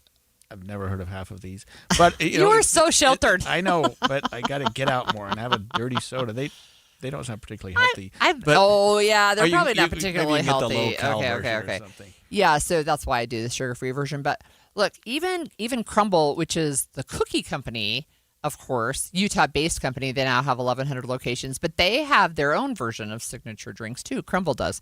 So it's a trend, I guess, and it's growing. It's kind of fun. I hope that like having McDonald's give you a dirty soda option, I hope it doesn't really hurt these local companies, because I think they're doing a great job too. You know, just to digress for just a second, we should do a segment one day on these Utah innovations. Oh, yeah. Like fry sauce. Oh, yeah. Like, what did you just mention? Green Jell-O. Yeah, green. No, but where other people sort of run with it. Like if you drive dirty sodas, yeah. If you drive down the freeway, you see like these blankets. Everybody's got these weird blankets. Yeah. Minky. Yeah, but there's Minky like Couture, and there's a couple of others. Yeah, they're all but they're all sort of Utah originals. Well, you know what's another Utah original? My husband used to work there. This is part of the first out of the gate. Word Perfect doesn't exist as a company anymore. Oh. Right, so that's one of the things I'm looking at a Deseret News article about these dirty soda wars, and if there is an advantage or disadvantage to being first anyway. So what I see though is often a line going in and out of these, like cars driving up. It's mostly drive-through, it seems like. You don't go in and sit down at a table and have a dirty soda. No, you don't go in and sit down at the table, although several of the locations that I've been through, you can walk up to a window, but you don't go in. And so some of these, I think it's one of the things that might make it easy to franchise, because it's like a part of a shipping container. And then they'll just put stuff on the inside, and they've got a window and a drive-through. But yeah, I think they're pretty popular, and you can get like frozen ones where you get like the whole thing is like an icy slushy kind of thing, but you get these mixed flavors with them. That's really good when it gets really hot. And then there's just like there's all kinds of flavors. So we have a soda machine here at work. I know you don't drink soda, but we have a soda machine, and if you push the button, it will tell you, for example, if I'm going to pick up a cola product, it will tell me I can add cherry flavor to it, I can add lime to it, I can add vanilla to it. It's kind of like that, but better. You can also stop in the middle and just go to a whole different drink. Yeah, you can. And just add whatever. They used to call that, what they used to call that? Where people would go into, restaurants where you could serve yourself and you could just. When I was in the Scouts, it was That's what I thought. It was a terrible name for So, it. We called it a wild Indian. So, that's bad. But you just would add a bunch of different sodas, Right, and then right. I don't know if it was like a dare you to drink it kind of thing. Exactly. But yeah, so anyway, it's adding these things. So when we get to holidays, we'll pull out all of our syrups, and we get a variety of sodas, and we have cream and coconut cream, and then people build their own, and it's fun. Well, I guess it's become so fun and so popular that national chains are jumping in on it, and now McDonald's is thinking about adding it to their menu. The dirty soda, a Utah original, again, like fry sauce from the old Arctic Circle, becomes a big part of our national conversation. I know. And look, I will say this. We have a texter say, you would be surprised how easy it is to mess up a dirty soda.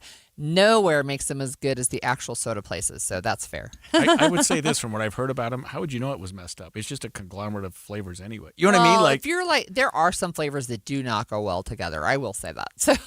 So some of the citrus ones don't go well with some of the other flavors. And then there's swamp. Right, like the multiple flavors mixed together, right? Yeah, and then the color is like so gross. Yeah, that's what reminded me of the algal bloom. It just you keep a lid on it so you don't have to look at it. It might be okay. You could totally do it. And speaking of algal bloom, we're gonna pivot to another health-related story, not related to drinking too many dirty sodas. This is actually about Ebola. That outbreak continues to grow, but it's nothing like the flu or COVID. However, it is deadly.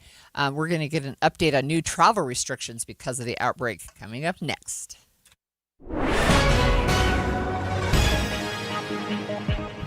11:30 at KSL News Radio. I'm Becky Bruce. KSL's top local story this hour. More than 100 dogs have been rescued out of an RV parked on public land outside of Mesquite, Nevada. Mesquite police say Agostino Ladano had been evicted from his housing, and soon after they found his RV parked on BLM land full of dogs. Police initially removed 77 dogs, but when they returned with an arrest warrant, they found another 33 in the vehicle, bringing the total to 114. The dogs are currently with Mesquite Animal Shelter and are being treated for extreme neglect and being nursed back to health so they can be adopted. Ladando and Michelle Santos were arrested on suspicion of animal cruelty. Firefighters in California say roughly 43,000 people are under evacuation orders in Ventura County. Fire can quickly move into these neighborhoods and catch people by surprise if they have not followed evacuation orders. So we're urging all residents to make sure to follow evacuation orders as they are issued. That's the largest of several wildfires burning across California. Here in Utah, fire managers are sending out a warning ahead of Memorial Day weekend. It won't take much to start a wildfire right now, and the vast majority of them are started by people. Fire crews say they're especially concerned about human-caused fires, things like unattended campfires, dragging trailer chains, sparks from machinery, and even target shooting. Your money at this moment, the Dow up 566 points, the S&P 500 and NASDAQ also in positive territory. Coming up, instead of the warm before the storm, it's the storm before the warm. KSL weather is next. KSL News Time, 11:31. The sources where we get our news matters. When you listen to Utah's Morning News, we want you to feel the stories are important to you and trustworthy. This is Amanda Dixon. And I'm Andy Farnsworth. Join us weekday mornings on KSL News Radio. Old Faithful, Mammoth Hot Springs, wolves in the Lamar Valley. This summer, experience America's first national park the way the locals do, with expert guides from See Yellowstone. After a day of adventure, unwind at the historic Three Bear Lodge. Then enjoy a signature prime rib dinner or wake up to our famous breakfast buffet, all included in your package. Skip the stress. We'll handle everything. Book your Yellowstone adventure today at SeeYellowstone.com.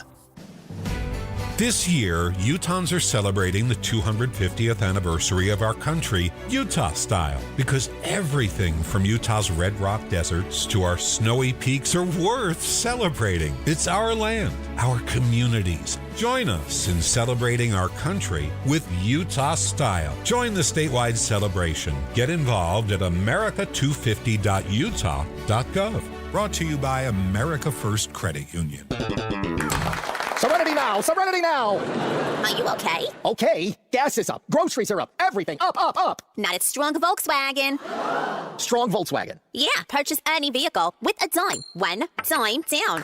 What is the deal with dimes? One dime down. Plus, oil changes at just $59.95 at Strong Volkswagen. Just $59.95? Or lease a new 2026 Jetta S. Just $235 a month. $235. Fun fact, new Jetta get up to 42 mpg. Even new all-wheel drive Atlas. Just $432 a month. $432. And you get a lifetime warranty. Lifetime. But my own mother won't loan me money. You're not getting the money! It's okay. If you got a job and a dime, you ride, mister. This is great.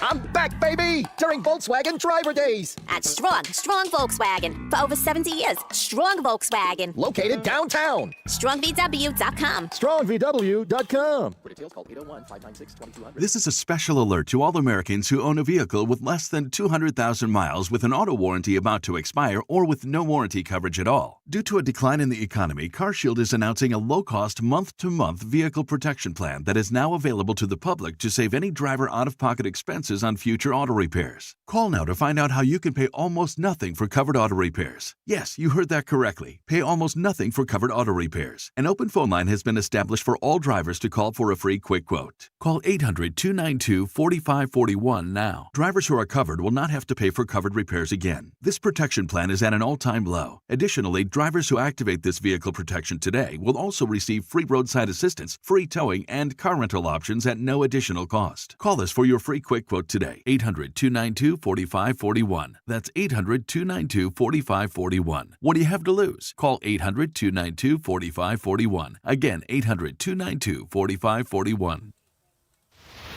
Traffic and weather together brought to you by UCCU. Improved cash flow with a home equity line of credit. Here's Ricky Meese. Your Valley freeways are delay-free, but not crash-free. We still have a right lane blocked at the exit. This is westbound to I-80 between 7th East and approaching State Street's off-ramp. You can still make that ramp, but just use a little bit of caution and some heavy and slow traffic. This is a little unexpected southbound Highway 89 in the Uinta area as you're going towards the I-84 junction. Traffic's rough. Your parking lot doesn't have to be. Keep it smoother than your summer playlist with GoPave Utah. GoPaveUtah.com. That's GoPaveUtah.com. Ricky Meese in the KSL Traffic Center. We're headed up to a high of 71 degrees today. Tonight, clear and in the 40s. Then tomorrow, we've got some showers and storms that could move in, especially in the afternoon. Look out for a high of 67 there. After that, though, it starts to warm back up. 70s Friday, 80s Saturday through Monday. Right now, it's partly cloudy, 63 degrees. I'm Becky Bruce from the KSL Common Spirit Health Studios. Listen online at kslnewsradio.com. We're Utah's news, traffic, and weather station. We have some breaking news. We're going to join a press conference that's right now in progress. The Department of Justice has announced that they have indicted former Cuban President Raul Castro. Here's Todd Blanche, acting United States Attorney General, on that.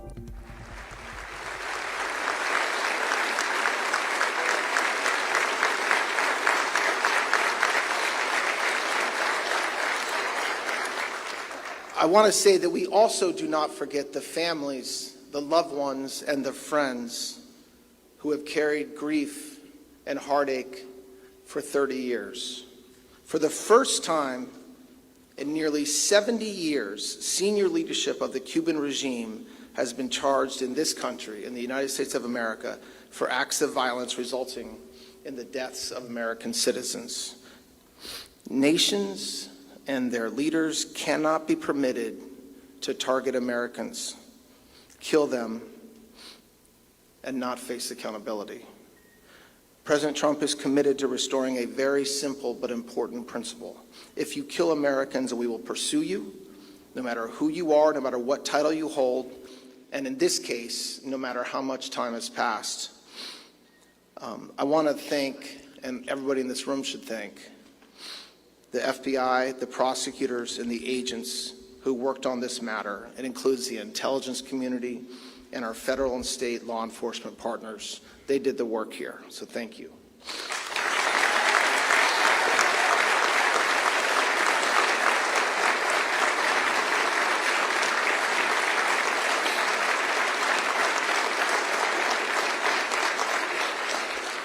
There's a reason why myself and the senator and other leadership are here and not in Washington, D.C. to announce this indictment.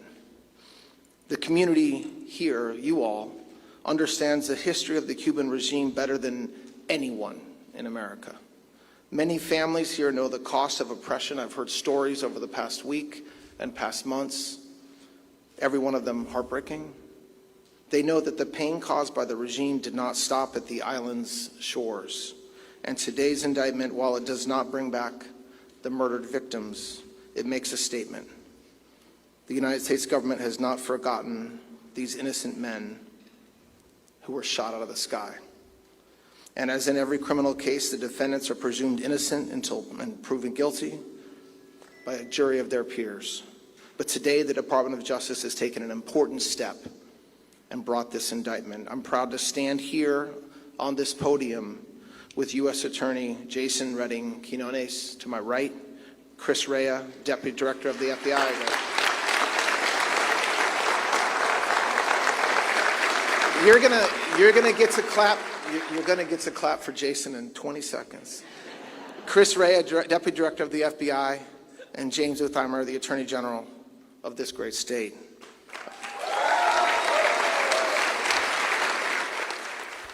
So I want to just remind everyone, including myself, what happened 30 years ago. So at the time, Raul, who is in his 90s now, Raul Castro, he's the brother of Fidel Castro, but he was the defense minister, and he gave the order to shoot down a plane, and that plane ended up with 4 people dying, 3 American citizens and 1 green card holder.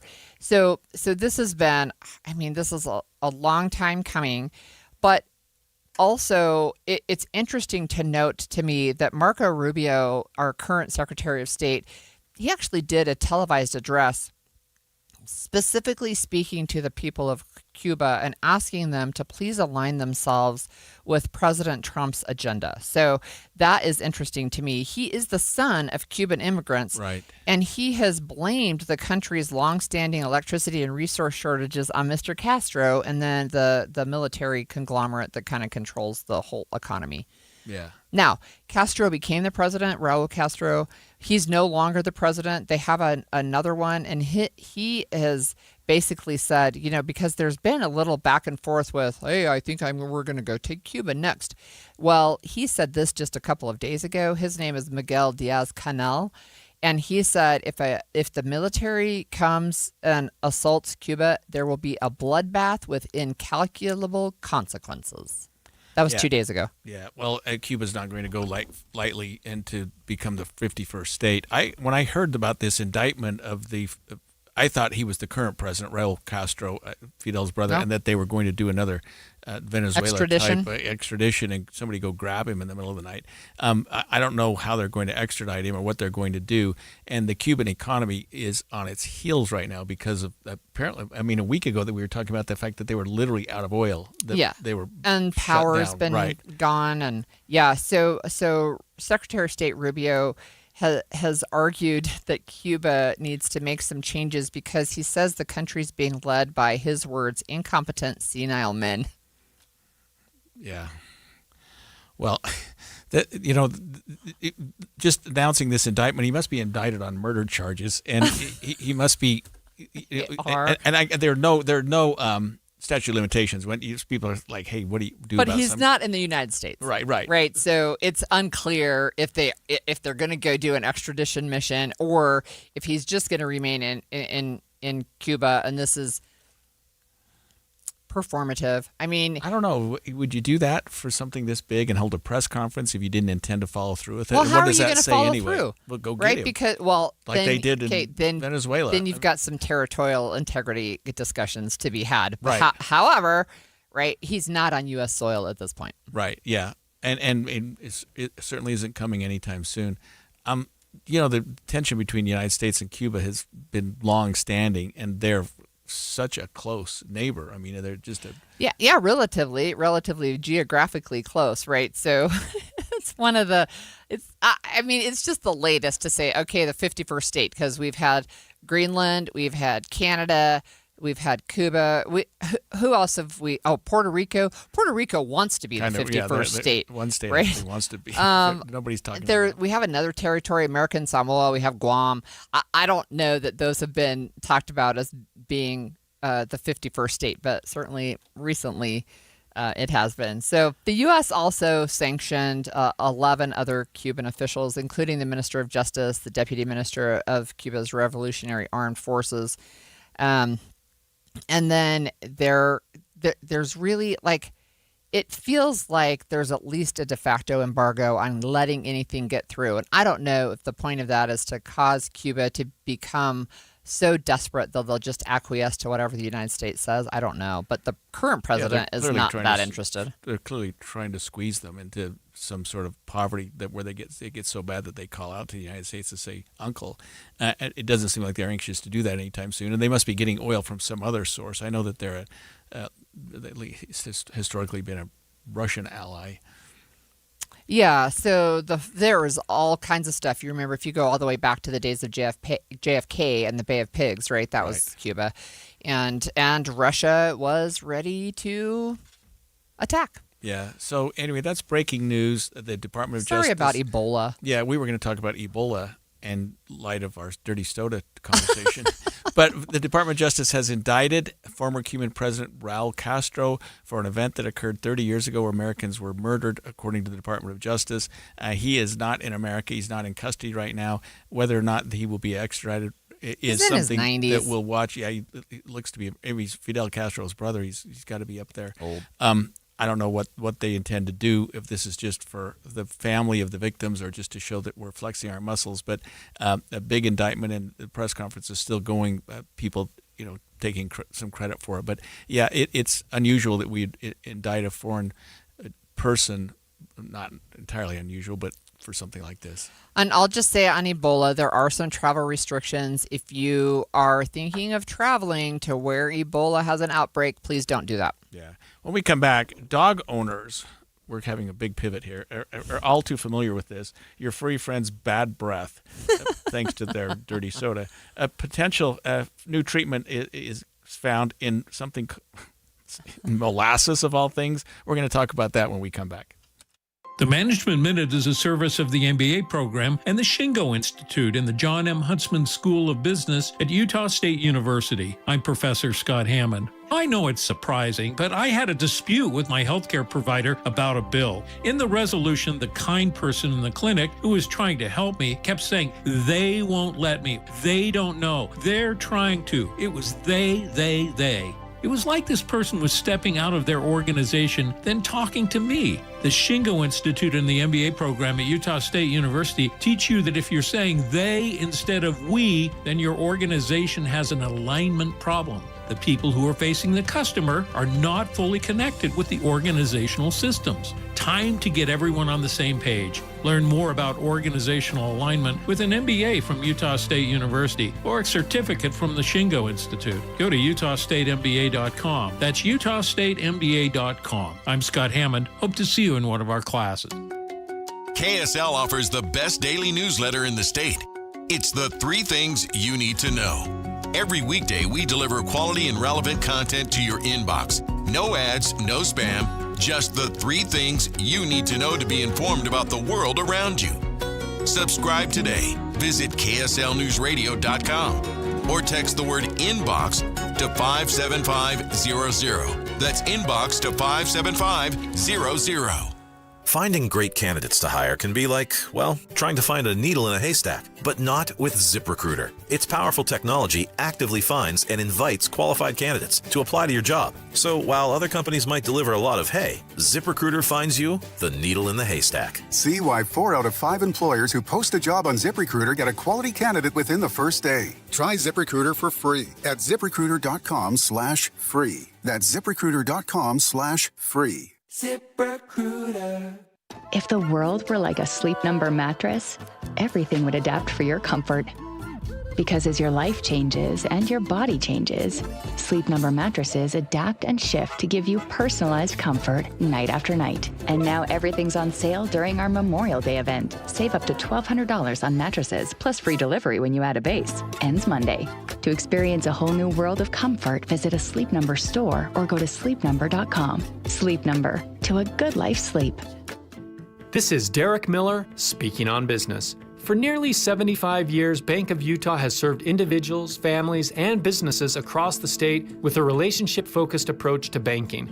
Bank of Utah President Brandon Hansen joins us to share how the bank is supporting growth in Utah's communities. At Bank of Utah, we believe strong communities are built on strong relationships. As a Utah-based community bank, our focus is on understanding the people and businesses we serve and delivering thoughtful financial solutions that help them grow and thrive. We work closely with local businesses, families, and municipalities, providing everything from commercial lending and treasury services to personal banking and wealth management. At the same time, we're investing in technology and innovation to make banking easier, more secure, and more accessible, without losing the personal service that defines who we are. Our team members live and work in the same communities as our clients, which means decisions are made locally with a deep understanding of what matters most. By combining local expertise, modern tools, and a long-term perspective, we're helping unlock potential and support purposeful growth and lasting prosperity across Utah. Learn more at bankofutah.com. Community banks like Bank of Utah play a critical role in local economies, supporting small businesses, financing homes, and investing directly in the places they serve. With deep roots in Utah and a forward-looking approach, they continue to help communities grow stronger. I'm Derek Miller with the Salt Lake Chamber, speaking on business. Getting help with plumbing repairs is easier than you think. All you have to do is call Any Hour Services or schedule an appointment at anyhourservices.com. No one helps more homeowners than Any Hour Services. Stolen Voices of Dole Valley, a gripping new podcast about a serial killer you've probably never heard of, Warren Forrest. If he had dumped 2, you would have thought maybe there's another one. But now a witness, identified in the podcast, could lead investigators to Jamie Grissom. Binge Stolen Voices of Dole Valley wherever you get your podcasts and hit that subscribe button so you don't miss the latest breaking news in the case. And expanded Inside Sources. Well, if you own a dog, which Holly and I both do, you're all too familiar with that awful smell of stinky dog breath. It cannot be that bad. Go away! Phoebe. I'm a monster! I've spent the last 20 years in locker rooms with men. I promise you I've smelled worse. I don't know. Come on.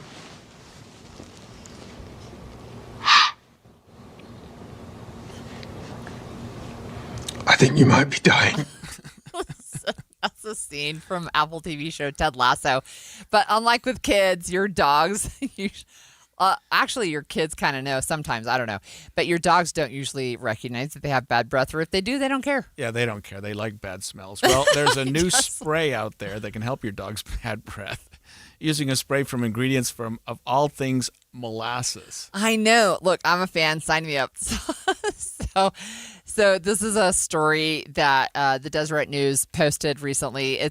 There was a study published in the Journal of Agricultural and Food Chemistry that described a new oral spray that will neutralize dogs' smelly breath. So it's not straight molasses. They're actually pulling stuff out of them, polyphenols actually, from molasses and spraying it into the dog's mouth. So you were joking about them drinking dirty soda. My dogs are dumber than that. They like to eat poop, and we don't like to smell their breath afterwards. No, or they like to roll in it. Our dogs. Oh my gosh. Right? Yeah. Dogs are dumb, and we also love them a lot. They're also actually very smart. But this is, look, it reminds me of a show. I think it's the TV show Holes, where, or not the show, but the movie based on a book, where they're trying to solve the problem of stinky shoe odor, right? And the whole thing, they're like trying all these different things, and they finally find a solution. That's the secondary story. But I love any solution that's going to help me get rid of bad smells. Yeah. Oh, I do too. I'm sensitive to those too. And every once in a while, you just come up on something and you're like, oh my gosh, that's horrible. So this is a tiny initial study. They had 10 dogs whose owners let them be part of the study. And they said that the bad breath was neutralized within an hour. But this is, again, just the very beginning. It's not available on the market. Like, come on. You got to make it available. It's got to be healthy for the dog, too. I mean, there may be some health effects to it. They said, look, they described it as a sponge, a switch, and a gardener, and how it fights bacteria in the dog's mouth. So the polyphenols act like a sponge, directly binding to the bad odor molecules. Then they act like a switch to turn off specific bacterial enzymes. And then they worked as a gardener to weed out the population of bad odor-causing bacteria. So I'm all for it. Well, there you go. There you go. All right. Well, let's talk about this day and what today represents. Okay. Well, today is Pick Strawberry Day. It's not really the season for us quite yet. It's usually closer to June, at least in Utah, but I don't know. But it is early national. Season fruit, right? It is early season, yeah. Strawberries are an early season fruit. Yes, they are. And so strawberries actually have a really interesting history. These big red berries that we buy, a lot of them are not super flavorful because the flavor actually comes from really small berries. And I think they were called alpine berries, but they didn't have a lot of color, so they weren't super visually appealing. Anyway, they've crossed them with these larger berries. And if you get some berries from commercial growers, like the things are gigantic, but they don't taste a lot. Anyway, that's enough of me rambling about strawberries. We like them. Just my one point. I don't like chocolate. I love chocolate-covered strawberries. Oh, I can eat that hard chocolate. It is really That's really yummy. interesting. Yep. Yeah. Okay, so it was on this day, which is May 20th, in 325, that the first Council of Nicaea was held. And so that's for Christians. That's where a lot of the Christian dogma was decided on. And I would say, 300 years post Jesus Christ, they're getting together and saying, well, I don't really think they meant this about women in the early church. So they took all that out. Wow, interesting. Okay. I'm always stunned at the calendar abilities at that time. Yeah, but people really did track. They really right, did. That's amazing. Yeah. So in 1506, Christopher Columbus died on this day, by the way. Which surprised me May because 20th. in 1492, he sailed the Ocean Columbus Blue. sailed the Ocean Blue. Blue. Was only 14 years earlier. Mhm. I mean, it took him a couple years to get back, and he came back once. So he died while he was still pretty active, I think. Penniless. Yeah. Yeah. He died in disgrace, so without any money. Okay, it was also on this day in 1834 that the Marquis de Lafayette, and we know him, right, because of the Revolutionary War. He died at age 76. So Marquis, I want to say the Marquis, but it's really Marquis because that's really his name. But he was French. He was very young when he was over here helping the United States. And if you remember the early United States, if you remember from the musical Hamilton, you have Lafayette there, right? He's part of the musical Hamilton. Right. But he lived until he was 76 years old. It was on this day, it was John Stuart Mill's birthday in 1806, but in 1867, so he was 61 years old, he proposed, he was a political economist, but he also was kind of a philosopher, and he proposed that women be given equal suffrage. Well, it was on this day that British Parliament said, no, we're not doing that. Yeah, he was ahead of his time. He Way was ahead of his time. 1867. Yep. 1873, Levi Strauss and Jacob Davis got a patent for blue jeans. We still have. So who would ever heard of Jacob Davis? I don't know, right? They're Levi Levi's. got all. Yeah, Levi got all the Company. love. Jacob, it's like Harley and Davidson. There's at least two guys that they keep their names on everything. Levi and Davis. Yeah, no, it's just Levi's. And then there's two plane-related ones. 1927, Charles Lindbergh took off across the Atlantic in the spirit of St. Louis, and in 1932, Amelia Earhart left Newfoundland to become the first woman to fly across the Atlantic, right? So 2 good days. Not a good day. 1975, the Cambodian genocide by the Khmer Rouge began. It was really, really awful. We've talked about that, the killing fields. And then it was on this day 7 years ago that a young, and he looks so much older now, a young Volodymyr Zelensky was inaugurated as the president of Ukraine. That was 7 years ago. Yeah, well, interesting. Well, I want to talk about something that might surprise you because we spent so much time talking about politics and what's going on. What are your closing arguments? I want to talk about this conference that's going on at Utah Valley University because a lot of us deal with people who are in the mental health, victims of mental health disorders, and it's always refreshing to me. And we had Dr. Candida Johnson joining us today to talk about this conference, and I think it's something that's very important. If you have a family member, especially a young family member, because it's directed a lot toward young adults who have mental illness, I think this is something that would be very important to deal with. And I'm always surprised, Holly, just because I have a loved one who has severe depression, at the innovations and at the things that we're doing, and that how we're. I mean, the human mind is one of those things that you know. I studied chemistry and physics and mathematics as an engineer, but the whole idea of studying the human mind was something that was so foreign to me, and still is. There's a lot we don't know, but there's a lot we're gaining. We talked just even a week ago about dealing with depression by sort of more uplifting activities and not just dealing with, hey, what's bothering you, but what makes you happy.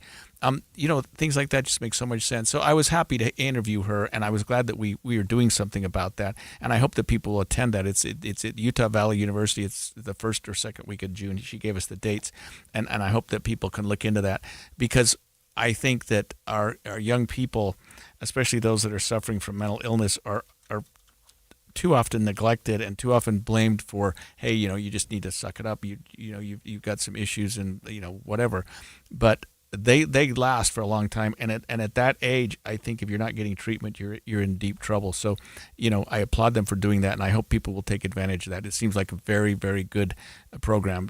That's Dr. Candida Johnson, the Assistant Dean of the College of Humanities, and this is an event that's going on at Utah Valley University that people can look up and attend and go to. But I asked her specifically, and I just want to harken on this, and I know I'm rambling here, but it's something that I think parents who have children who are in these environments should attend, and maybe even some people who are having their own issues should attend. It's not just for the medical professionals, the people that are treating it. So yeah, I just wanted to say that. I know we're a little bit early here, but no, I appreciate those closing arguments, and I was intrigued to see that they have several things focusing on digital addictions and and mental health, and I think it's so timely, right? And that's one of the goals, is to say, here's the latest science, and here's what we know about neuroscience and neurobiology. Even following up on yesterday's discussion about artificial intelligence relationships that young people are having. Exactly. There's so much going on. Well, thank you for your closing arguments. I appreciate those every day.